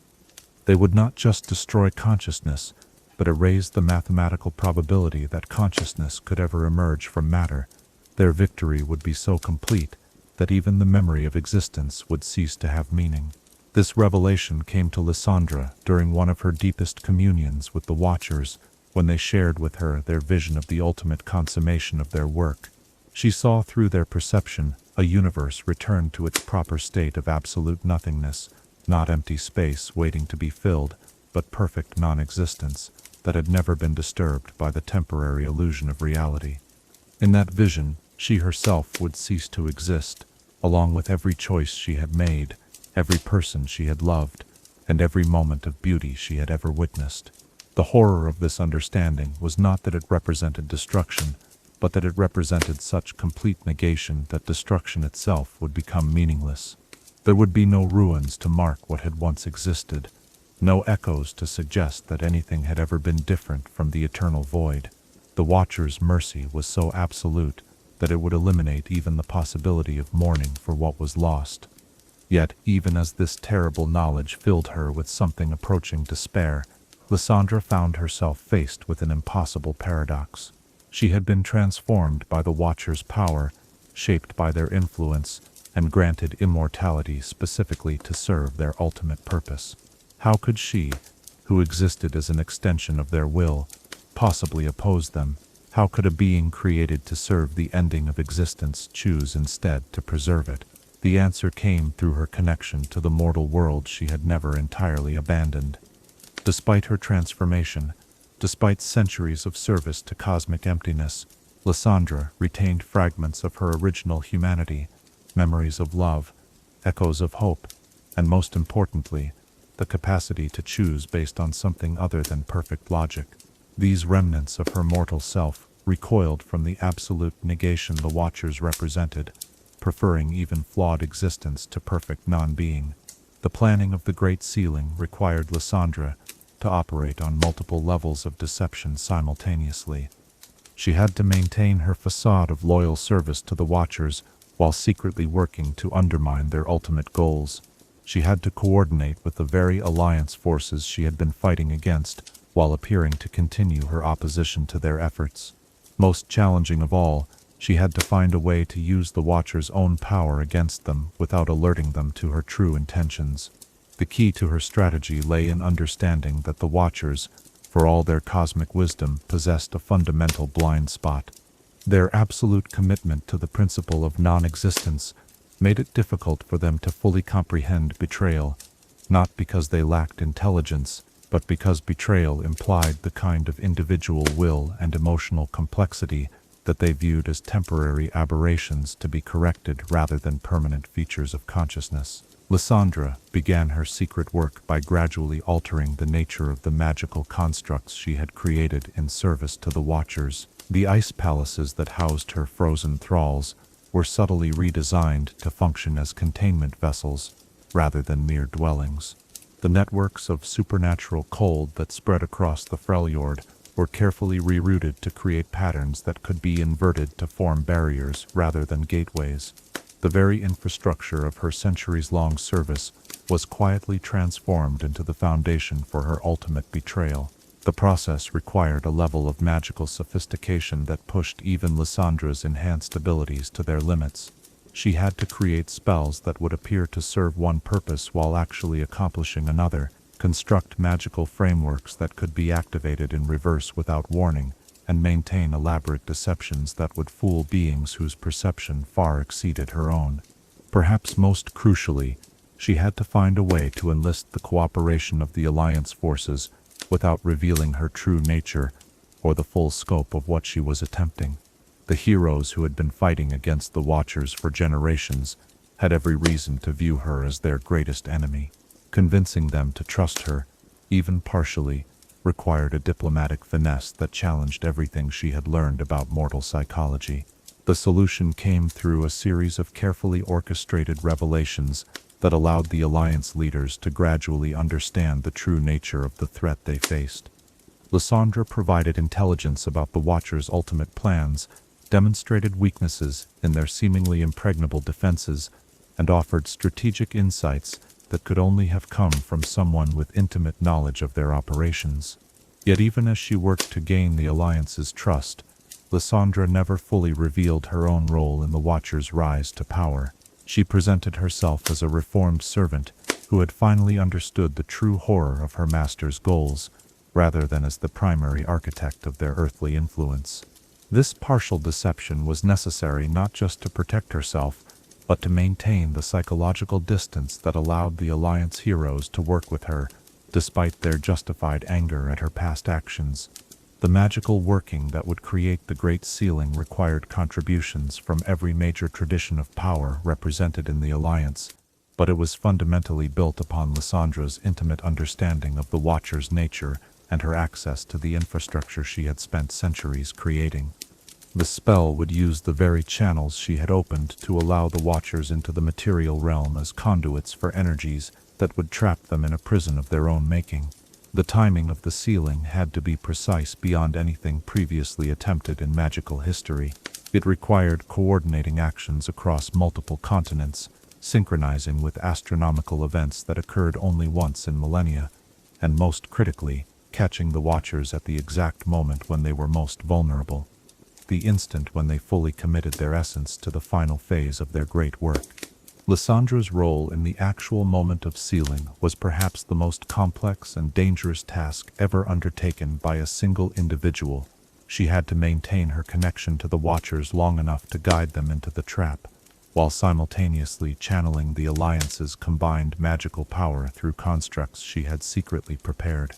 She had to betray her masters while appearing to serve them, and preserve existence while seeming to assist in its destruction. The moment of the sealing itself was both climactic and anticlimactic, a point of cosmic significance that manifested as something almost subtle in its execution.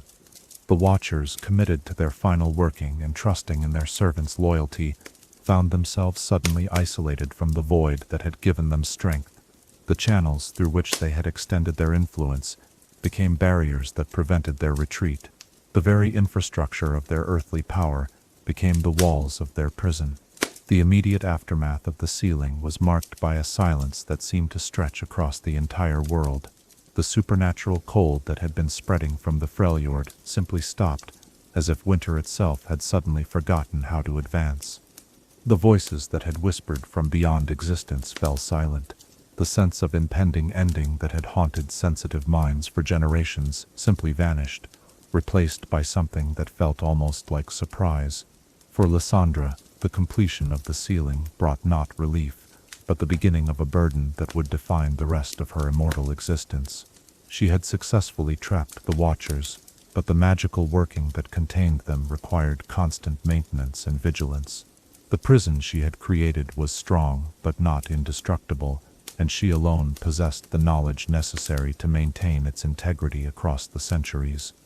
More significantly, the sealing had not destroyed the Watchers, it had merely contained them. They remained conscious within their prison, aware of their betrayal, and patiently working to find weaknesses in their containment. Lissandra could feel their presence constantly, like a weight of cosmic disapproval that pressed against her consciousness every moment of every day. The political aftermath of the sealing created complications that Lissandra had not fully anticipated. The alliance that had worked together to contain the Watchers began to fracture once the immediate threat was neutralized. Some members demanded that Lissandra be punished for her role in originally summoning the Watchers. Others argued that her betrayal of her masters had earned her amnesty. Still others worried that eliminating her might weaken the magical barriers that kept the Watchers contained. The compromise that emerged from these debates established Lissandra as both guardian and prisoner of her own creation. She would be permitted to continue existing and to maintain the sealing, but she would be forever watched and never fully trusted. She had saved existence, but at the cost of condemning herself to eternal isolation and suspicion. The magical mechanisms of the Great Sealing were designed to be self-maintaining to some degree, but they required periodic reinforcement and adjustment that only Lissandra could provide.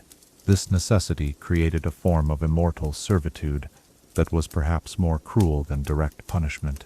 She could never rest, never cease her vigilance, never allow herself to forget the constant threat of the Watcher's eventual escape. Over the centuries that followed, Lissandra developed techniques for strengthening and expanding the sealing, adding new layers of protection and creating redundant systems that would maintain the prison even if she were somehow incapacitated. Yet each improvement required her to draw deeper upon the same powers that had originally connected her to the Watchers, creating a feedback loop that gradually made her more like them even as she worked to keep them contained. The psychological toll of maintaining the sealing was perhaps greater than the magical demands. Lissandra found herself caught between worlds, too transformed to fully reconnect with mortal society, too committed to preservation to embrace the void-touched nature of her being. She was the guardian of existence who could never fully participate in the life she protected, the betrayer who had saved the world but could never be forgiven for the role she had played in threatening it. As the millennia passed, and the immediate memory of the Watchers began to fade from mortal consciousness, Lissandra faced the additional burden of maintaining vigilance against a threat that others increasingly viewed as ancient history. She had to preserve not just the magical sealing, but the knowledge and awareness necessary to recognize signs of the Watchers stirring. The Great Sealing stands as perhaps the most complex magical working in Runeterra's history, a spell that functions simultaneously as prison, protection, and perpetual punishment. It represents the ultimate expression of choice triumphing over cosmic logic, of individual will asserting itself against entities that viewed such will as a temporary aberration to be corrected.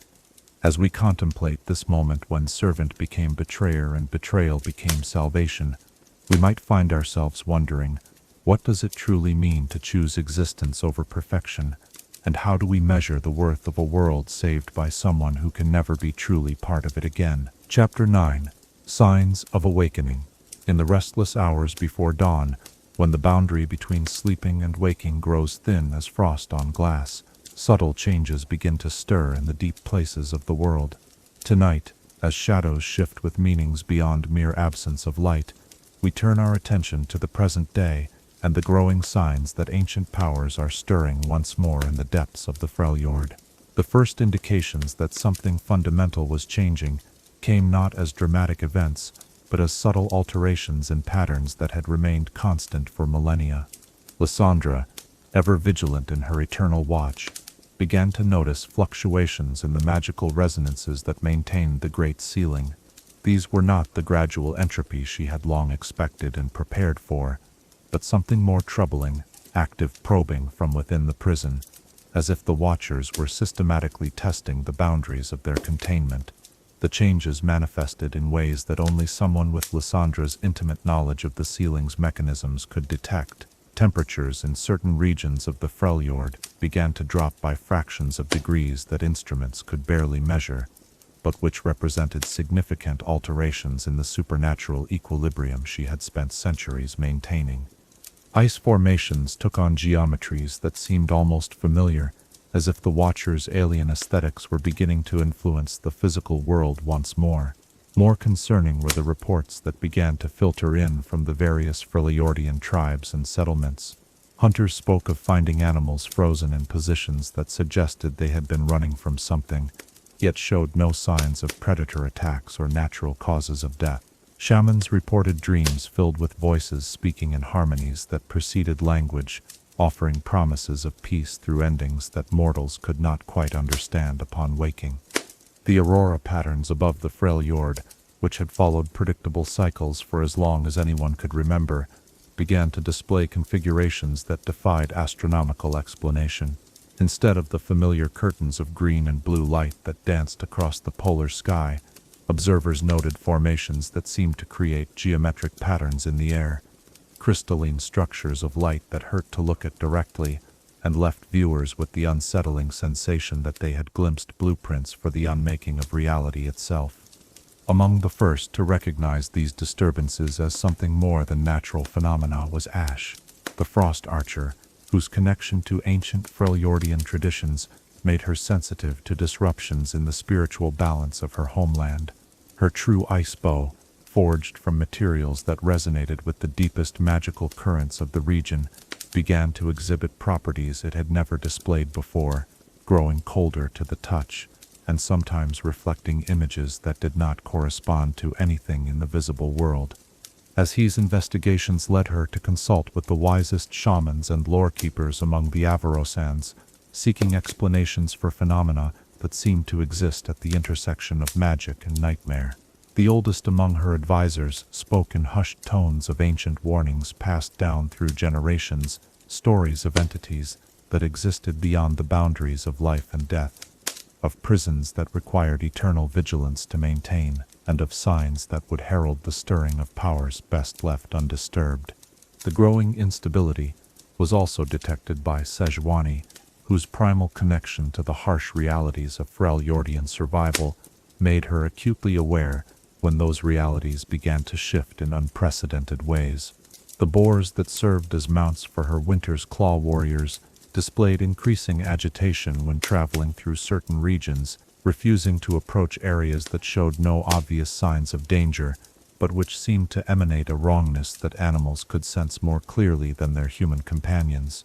Sejuani's shamans reported visions during their spiritual journeys, glimpses of vast entities stirring in depths that existed below the deepest ice, movements that suggested something immense was beginning to wake from a sleep that had lasted longer than recorded history. These visions were accompanied by sensations of cosmic loneliness so profound that several shamans emerged from their trances, weeping for reasons they could not articulate.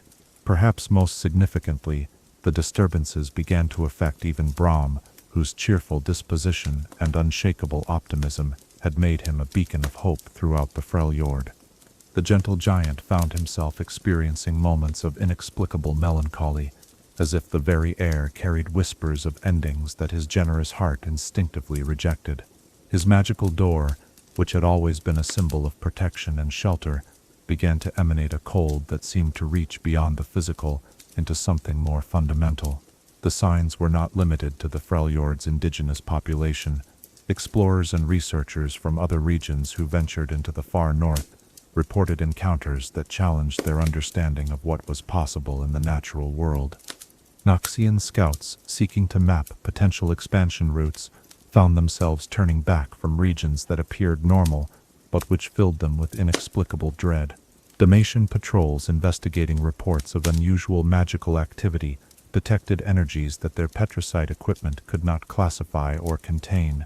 Most troubling were the accounts of individual mortals who claimed to have received direct communication from entities that identified themselves as beings from beyond existence. These reports, initially dismissed as the hallucinations of travelers suffering from extreme cold exposure, began to follow patterns too consistent to be coincidental. The voices described themselves as ancient, patient, and concerned for the welfare of mortal beings who were suffering unnecessarily in their struggles against entropy and death. The messages carried by these voices were seductive in their apparent compassion. They spoke of peace that transcended the temporary pleasures and inevitable sorrows of mortal existence, of unity that would eliminate the conflicts and misunderstandings that caused so much pain, and of rest that would end all forms of struggle and striving. To minds weakened by hardship or despair, these promises held an appeal that was difficult to resist. Lissandra, monitoring these developments through her network of frozen thralls and magical surveillance, recognized the communication attempts for what they truly were, evidence that the Watchers were growing stronger within their prison and beginning to extend their influence beyond the barriers that contained them. The ceiling was not failing catastrophically, but it was definitely weakening in ways that suggested more dramatic breaches might be possible in the future. The Ice Witch found herself facing a dilemma that had no clear resolution. Strengthening the ceiling would require magical workings that would inevitably draw attention to her activities, potentially alerting other powers in Runeterra to the nature of the threat and her role in both creating and containing it. Yet, allowing the deterioration to continue risked eventual catastrophic failure that could release the Watchers entirely. Her attempts to reinforce the weakening barriers met with mixed success. Some of her efforts succeeded in temporarily stabilizing problem areas, but others seemed to provoke increased activity from the imprisoned entities, as if her magical interventions provided them with opportunities to test new forms of resistance. She began to suspect that the Watchers were deliberately allowing small breaches in their containment, using these openings to study the current state of the world and adapt their strategies accordingly. The growing instability also attracted the attention of other cosmic entities who had remained largely dormant since the ancient war. The aspects of Targon began to detect disturbances in the fundamental forces they were sworn to protect, sensing that something was stirring in the void spaces that existed between realities. These celestial beings, who operated on scales that dwarfed mortal concerns, found themselves once again forced to consider direct intervention in earthly affairs. Among the mortal champions who became aware of the developing crisis was Rise, the rune mage whose quest to contain the world runes had made him sensitive to threats that operated on a planetary scale.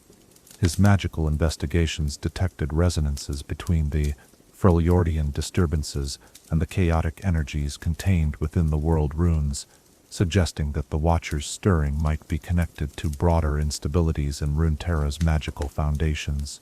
Rise's research led him to ancient texts that spoke of the relationship between the world runes and the barriers that contained cosmic-level threats.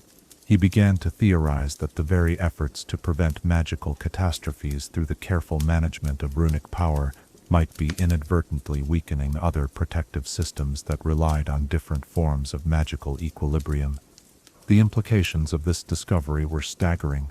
If Rise's theories were correct, then the choice between preventing immediate magical disasters and maintaining long-term cosmic protections might force defenders of Runeterra into impossible decisions. The world runes could not be allowed to run free, but their containment might be gradually eroding the foundations of even more important barriers. In the depths of the Shadow Isles, entities that existed in the spaces between life and death began to report disturbances that echoed through realms beyond the material plane. The black mist, that manifestation of corrupted life energy that periodically swept across Runeterra, showed unusual patterns of behavior that suggested it was responding to influences that originated from outside the normal spectrum of existence. Thresh, whose existence as a being caught between multiple states of reality made him sensitive to cosmic-level disturbances, found his collection of souls resonating with frequencies that seemed to originate from somewhere beyond the known dimensions. The Chain Warden's vast intelligence and alien perspective allowed him to recognize these resonances as communications from entities that shared his own rejection of the boundaries between different forms of existence. Even in distant Shurima, the awakening Azir and his ascended followers detected tremors in the magical foundations that supported their empire's rebirth. The god warriors who had survived since the ancient era possessed memories of the original conflict with the Watchers, and they recognized the current disturbances as echoes of that cosmic struggle. Their attempts to strengthen Shurima's magical defenses took on new urgency as they realized that threats from the distant past might be stirring toward renewed activity. The accumulated evidence pointed toward a conclusion that none of the various investigators wanted to accept. The Watchers were indeed beginning to wake from their enforced slumber, and their awakening was affecting magical systems and cosmic balances across all of Runeterra. The great ceiling that had contained them for millennia was not failing suddenly, but it was definitely deteriorating in ways that suggested eventual catastrophic breakdown. Perhaps most troubling was the realization that the Watcher's influence was growing subtly but steadily, reaching out to touch the dreams and thoughts of mortals across the world. The promises of peace through ending, of unity through dissolution, and of rest through the cessation of all struggle were finding receptive audiences among those who had grown weary of conflict, suffering, and the endless complications of conscious existence. As we contemplate these signs of ancient powers stirring in the deep places of the world, these whispers of ending that grow stronger with each passing day, we might find ourselves wondering, how do we recognize the difference between natural change and cosmic threat? And what does it mean when the very forces that once saved the world begin to show signs of the strain that comes from holding back the tide of entropy itself? Chapter 10. The True Ice Connection. In the crystalline heart of winter's deepest embrace, where cold becomes something more than mere absence of warmth, there exists a substance that bridges the gap between the material and the incomprehensible.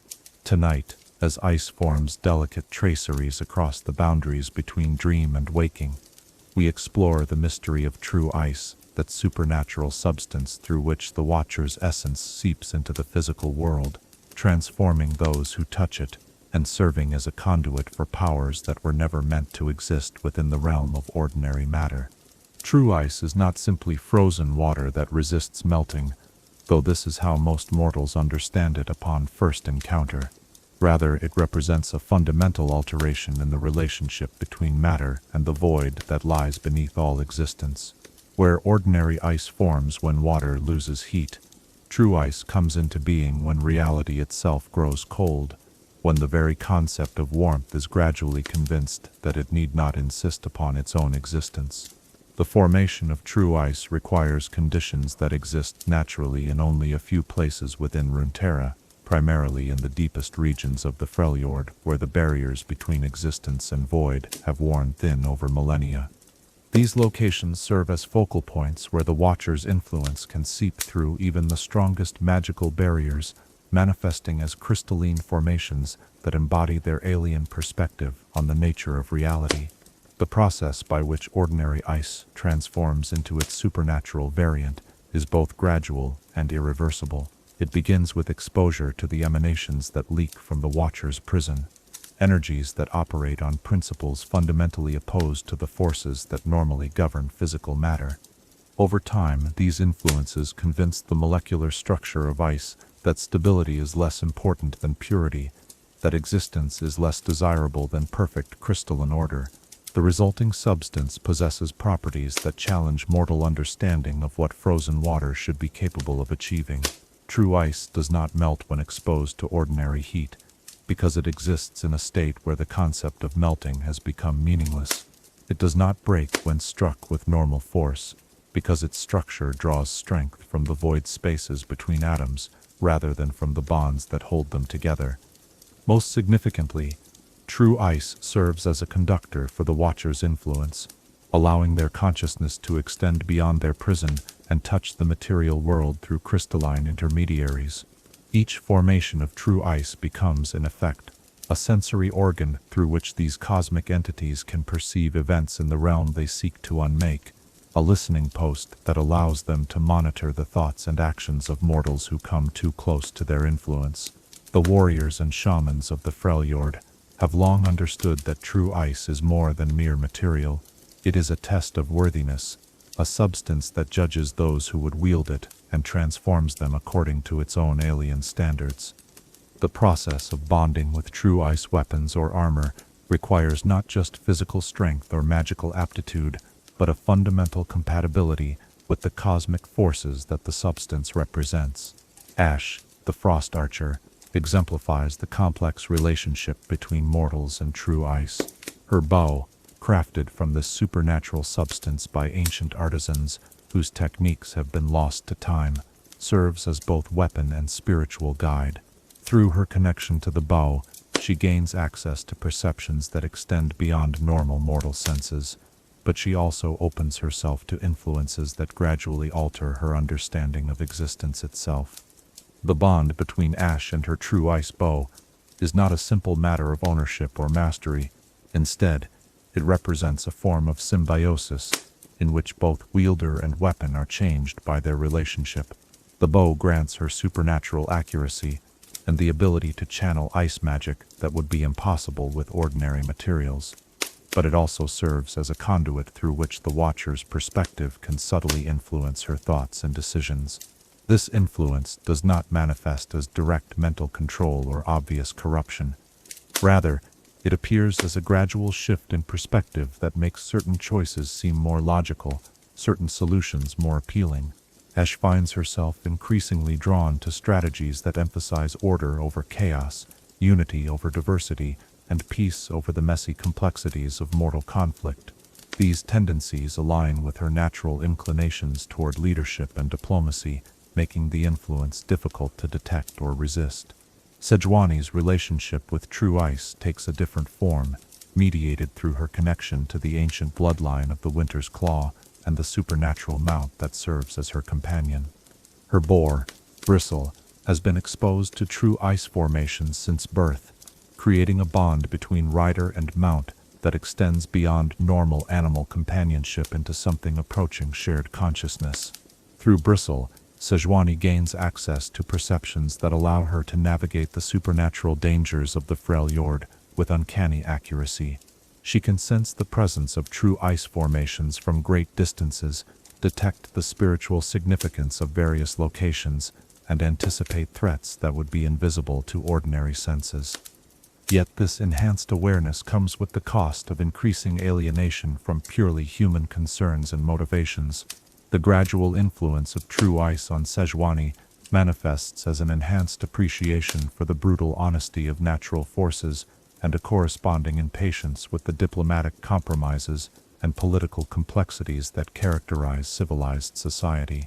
She finds herself increasingly convinced that strength and directness are preferable to negotiation and compromise, that survival should be determined by worthiness rather than circumstance.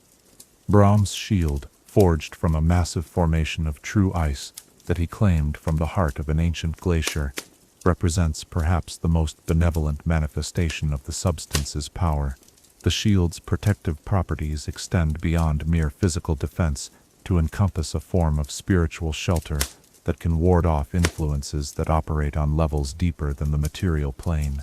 Yet even Brahm's pure-hearted nature cannot entirely insulate him from the true ice's subtle influence. His natural optimism becomes tinged with a form of cosmic melancholy as he gains awareness of the vast scales of time and space against which mortal concerns seem insignificant. His protective instincts expand beyond immediate physical threats to encompass existential dangers that he cannot fully understand, but which his shield allows him to sense. The true ice that comprises Brahm's shield sometimes shows him visions of possible futures, not prophecies in the traditional sense, but glimpses of the mathematical probabilities that govern the intersection of individual choices and cosmic forces. These visions burden him with knowledge of potential sufferings that he lacks the power to prevent, creating a form of compassionate anguish that gradually shapes his understanding of what it truly means to protect others.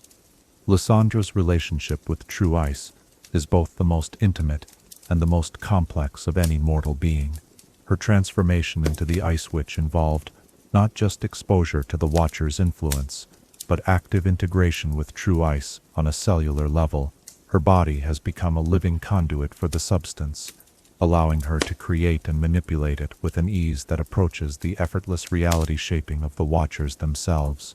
Through her connection to true ice, Lissandra can perceive the network of crystalline formations that extends throughout the Freljord like a nervous system of supernatural sensitivity.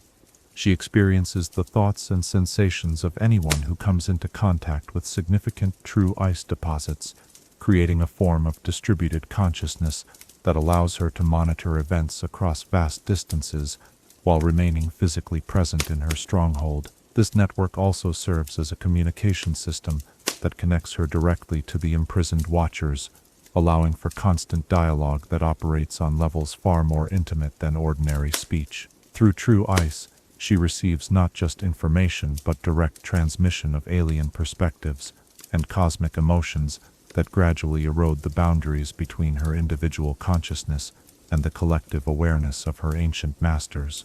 The weapons and artifacts created from true ice by mortal craftsmen serve as focal points for the Watcher's influence, each piece carrying within its crystalline structure the potential to gradually transform its wielder according to alien principles. These transformations are not random or chaotic, but follow patterns that serve the Watcher's ultimate purpose of preparing mortals for the eventual return of existence to void. The most skilled artisans who work with true ice understand that they are not simply crafting weapons or tools, but creating instruments of gradual metamorphosis that will reshape their eventual users in subtle but fundamental ways. This knowledge is passed down through secretive traditions that teach both the techniques necessary to work the supernatural substance and the spiritual disciplines required to resist its more dangerous influences. Yet even the most careful precautions cannot entirely prevent the changes that come with prolonged exposure to true ice.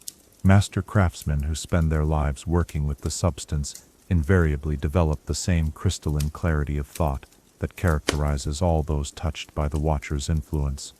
They become capable of perceiving reality with unprecedented precision, but they also gradually lose the capacity for the warm emotions and irrational attachments that define purely human experience.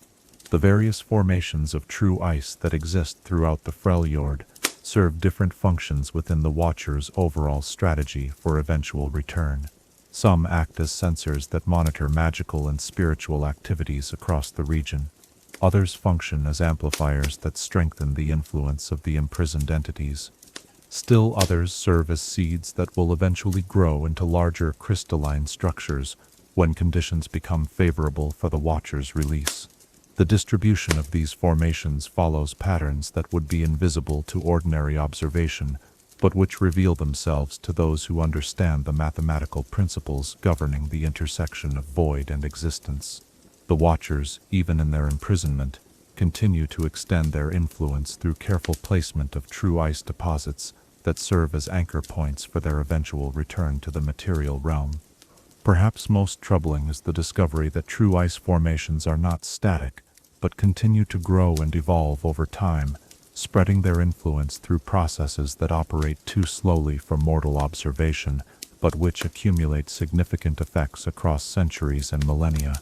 Areas that were once free of supernatural influence gradually develop pockets of true ice as the crystalline substance propagates itself through mechanisms that blend physical and metaphysical processes. The study of true ice has revealed that the substance exists simultaneously in multiple states of reality, serving as a bridge between the material plane and the void that lies beyond existence. This multidimensional nature allows it to affect not just physical matter, but also the thoughts, emotions, and spiritual essences of those who encounter it, creating changes that operate on levels too fundamental for ordinary resistance or healing to address. As scholars and mages attempt to understand the true nature of this supernatural substance, they find themselves confronting questions that challenge the basic assumptions upon which all magical theory is built. True ice suggests that the boundaries between existence and void are far more permeable than previously believed, that consciousness itself might be more fragile than anyone had dared to imagine. As we contemplate this crystalline bridge between the material and the incomprehensible, this substance that carries within its frozen structure the patient plans of entities beyond mortal understanding, we might find ourselves wondering, what does it mean to touch something that exists partially outside reality itself, and how do we maintain our essential humanity when the very tools we use to protect our world gradually transform us into something other than what we once were? Chapter 11. The Cosmic Threat. In the vast spaces between one thought and the next, where the mind touches upon concepts too large for comfortable comprehension, we arrive at the heart of our tale's darkest truth. Tonight, as consciousness drifts toward the peaceful oblivion of sleep, we must confront the ultimate scope of the Watcher's purpose, their patient plan to return not just Runeterra, but all of existence itself, to the perfect silence that preceded creation's first breath.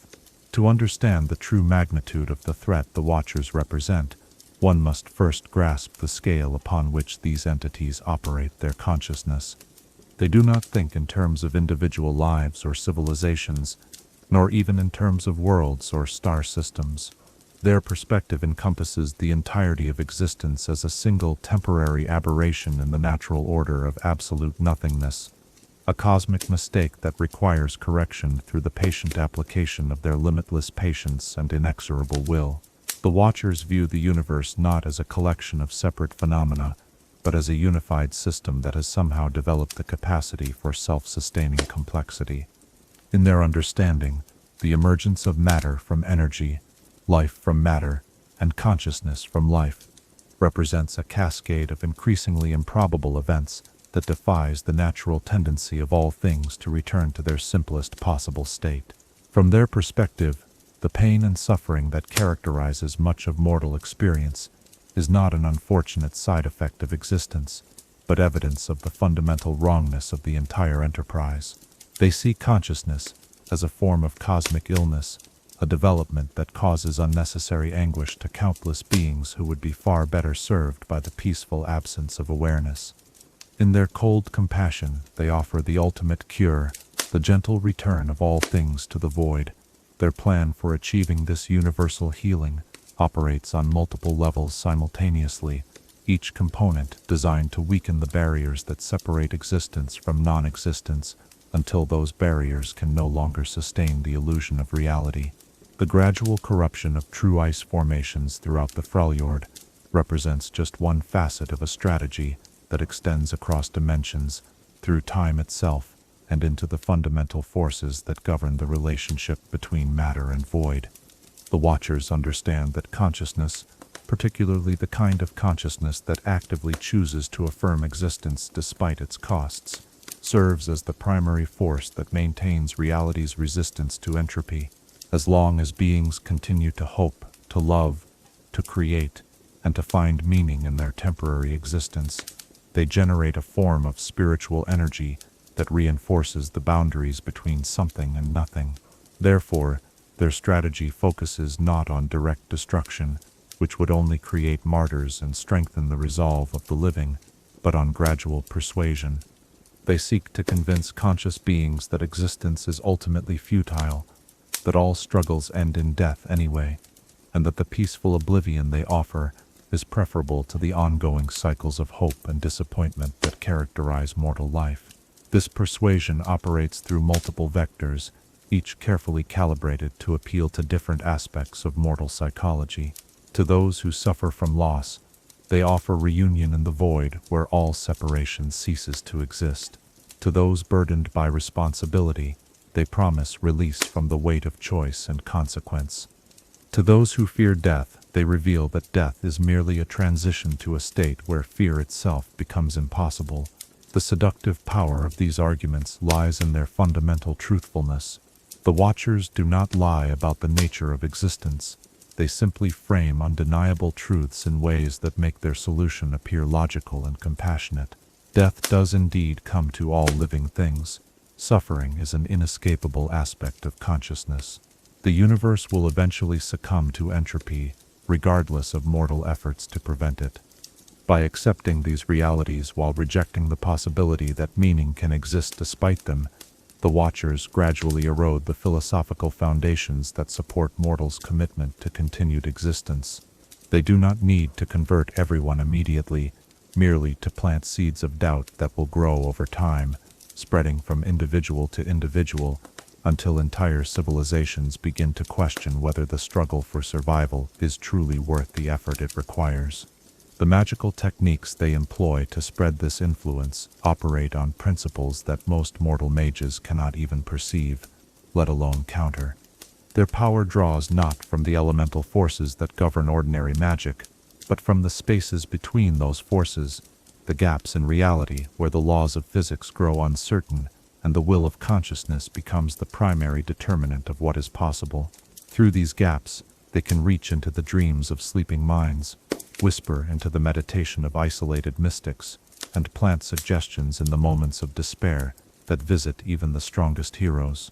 Their influence manifests not as obvious mental control, but as subtle shifts in perspective that make certain thoughts seem more reasonable, certain conclusions more inevitable.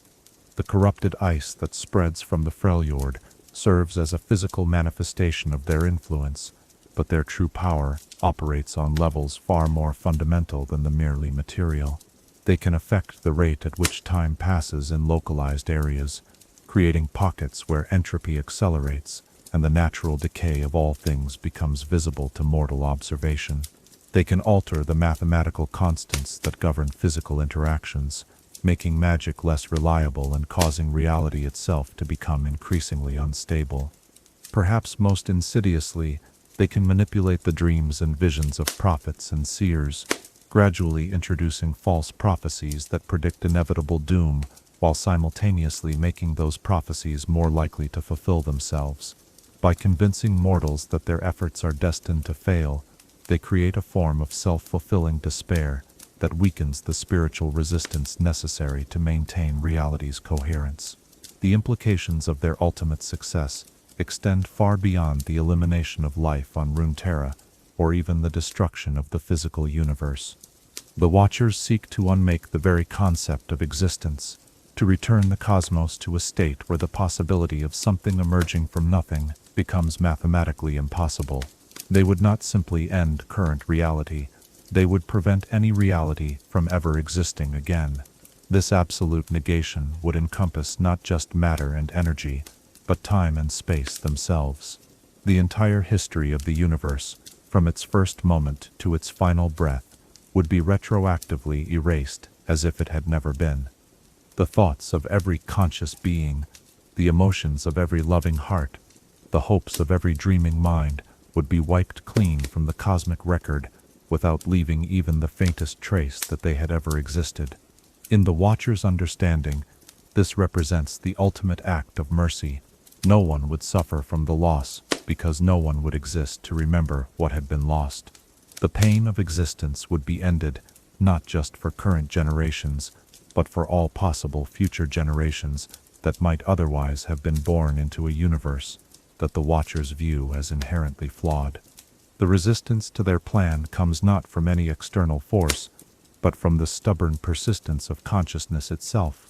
Every act of love, every moment of joy, every choice to continue struggling despite overwhelming odds, contributes to the spiritual energy that maintains reality's coherence. The Watchers must overcome not just physical barriers, but the cumulative weight of every affirmation of existence that conscious beings have ever made.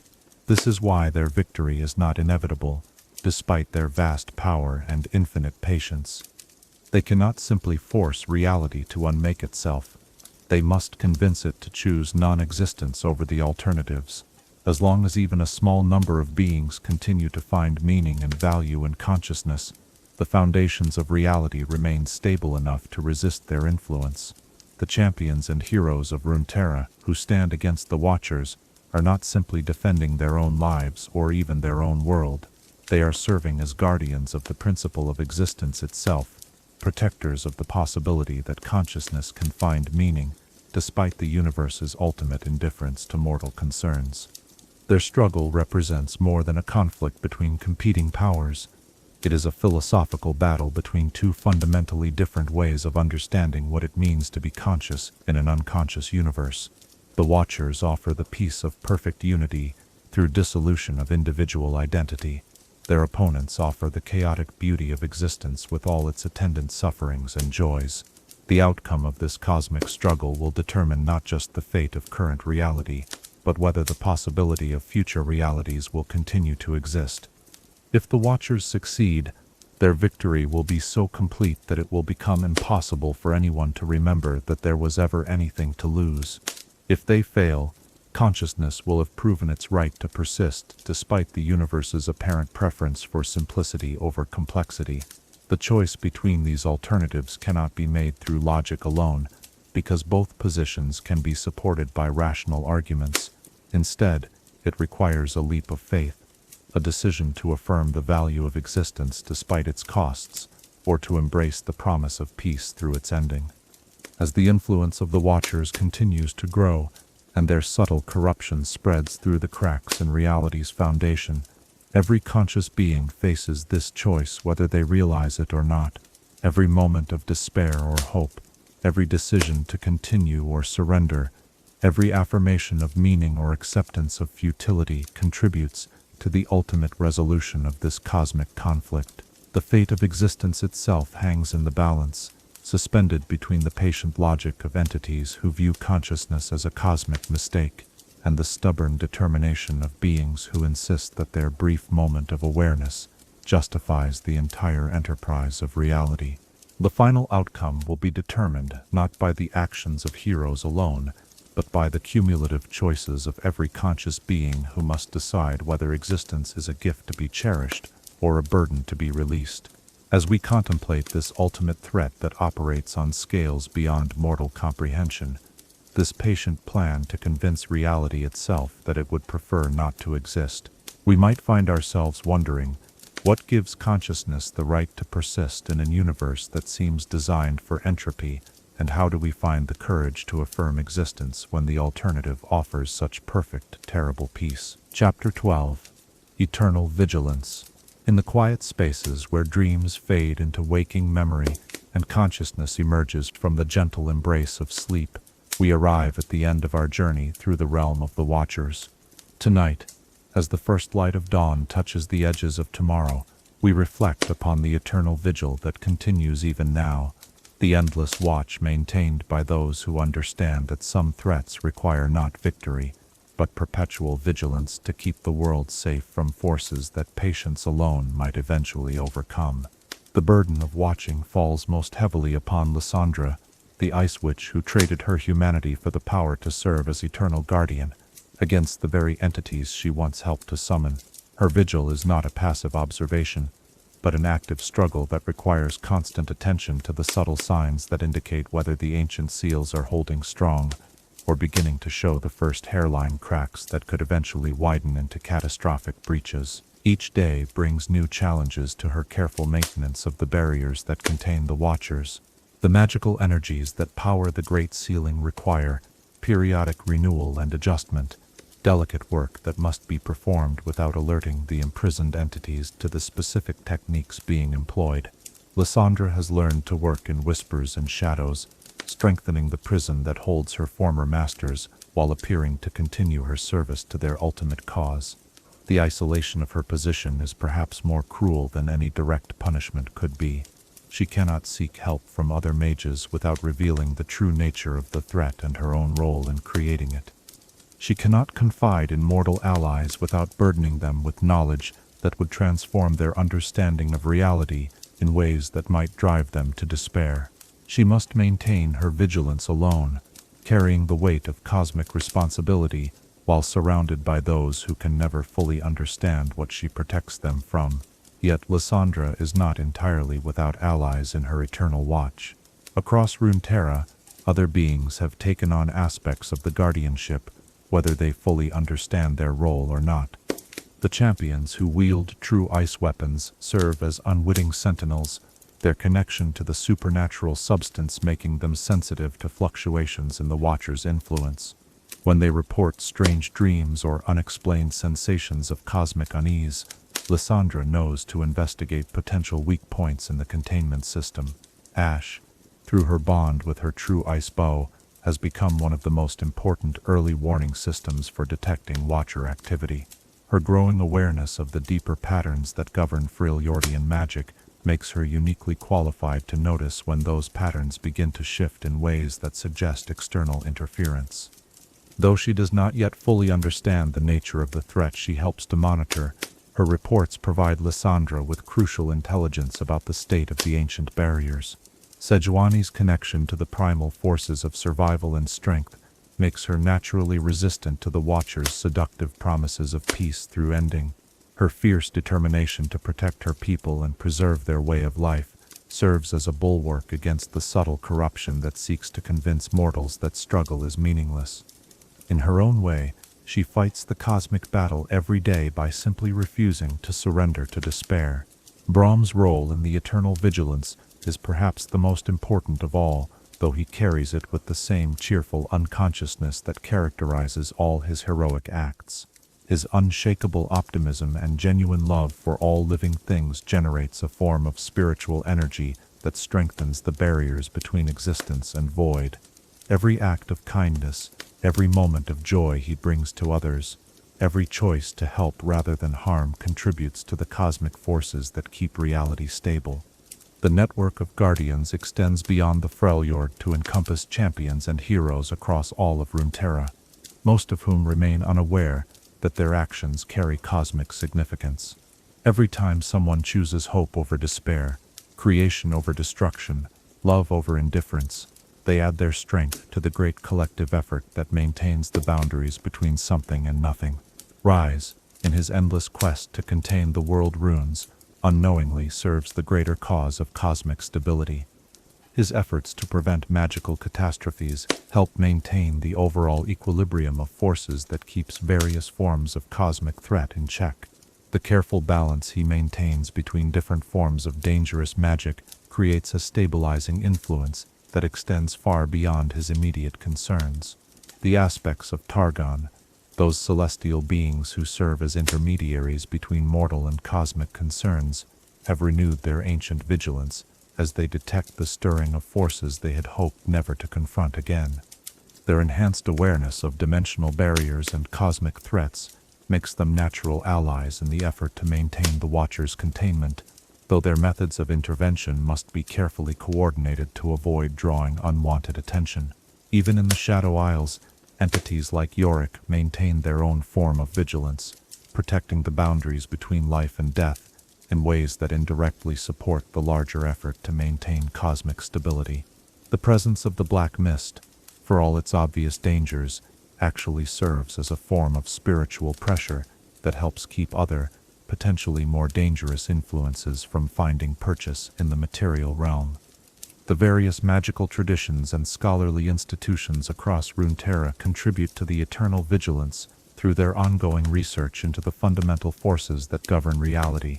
While most of these scholars remain unaware of the specific threat posed by the Watchers, their work to understand and strengthen the magical foundations of the world indirectly supports the effort to maintain cosmic stability. The Petricite researchers of Demacia, though focused on containing and neutralizing magical energies, have developed techniques that could prove crucial in strengthening barriers against void-based threats. Their anti-magic materials and methods represent potential tools for reinforcing the seals that contain the Watchers, should the need for more direct intervention ever arise. In Piltover and Zon, the ongoing development of Hextech technology creates new forms of magical understanding that might eventually prove relevant to cosmic-level threats. The fusion of magic and science that characterizes Hextech research offers possibilities for approaches to reality manipulation that the Watchers might find difficult to predict or counter. The eternal vigilance requires not just active guardianship, but the preservation of knowledge that might be needed in future crises. Lissandra has worked to create hidden repositories of information about the Watchers' nature, their weaknesses, and the techniques necessary to maintain their containment. These archives are scattered across multiple locations, and hidden within seemingly innocent magical constructs, ensuring that the knowledge will survive even if she herself is somehow eliminated. The challenge of maintaining this vigilance across centuries and millennia is complicated by the natural tendency of mortal societies to forget threats that are not immediately visible. Each generation must rediscover the importance of cosmic guardianship, often learning through painful experience that some prices must be paid continuously rather than once and for all. The signs that the eternal vigilance is working can be subtle and easily overlooked. The simple fact that existence continues, that consciousness persists, that new forms of beauty and meaning emerge, despite the universe's apparent preference for entropy.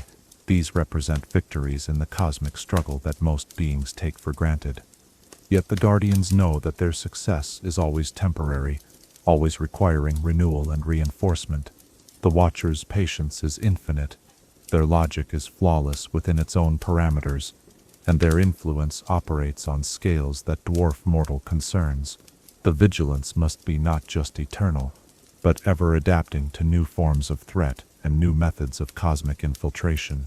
As the current generation of Guardians grows older and begins to train their successors, they face the delicate challenge of passing on both the knowledge necessary for continued vigilance and the psychological resilience required to bear such knowledge without being crushed by its implications.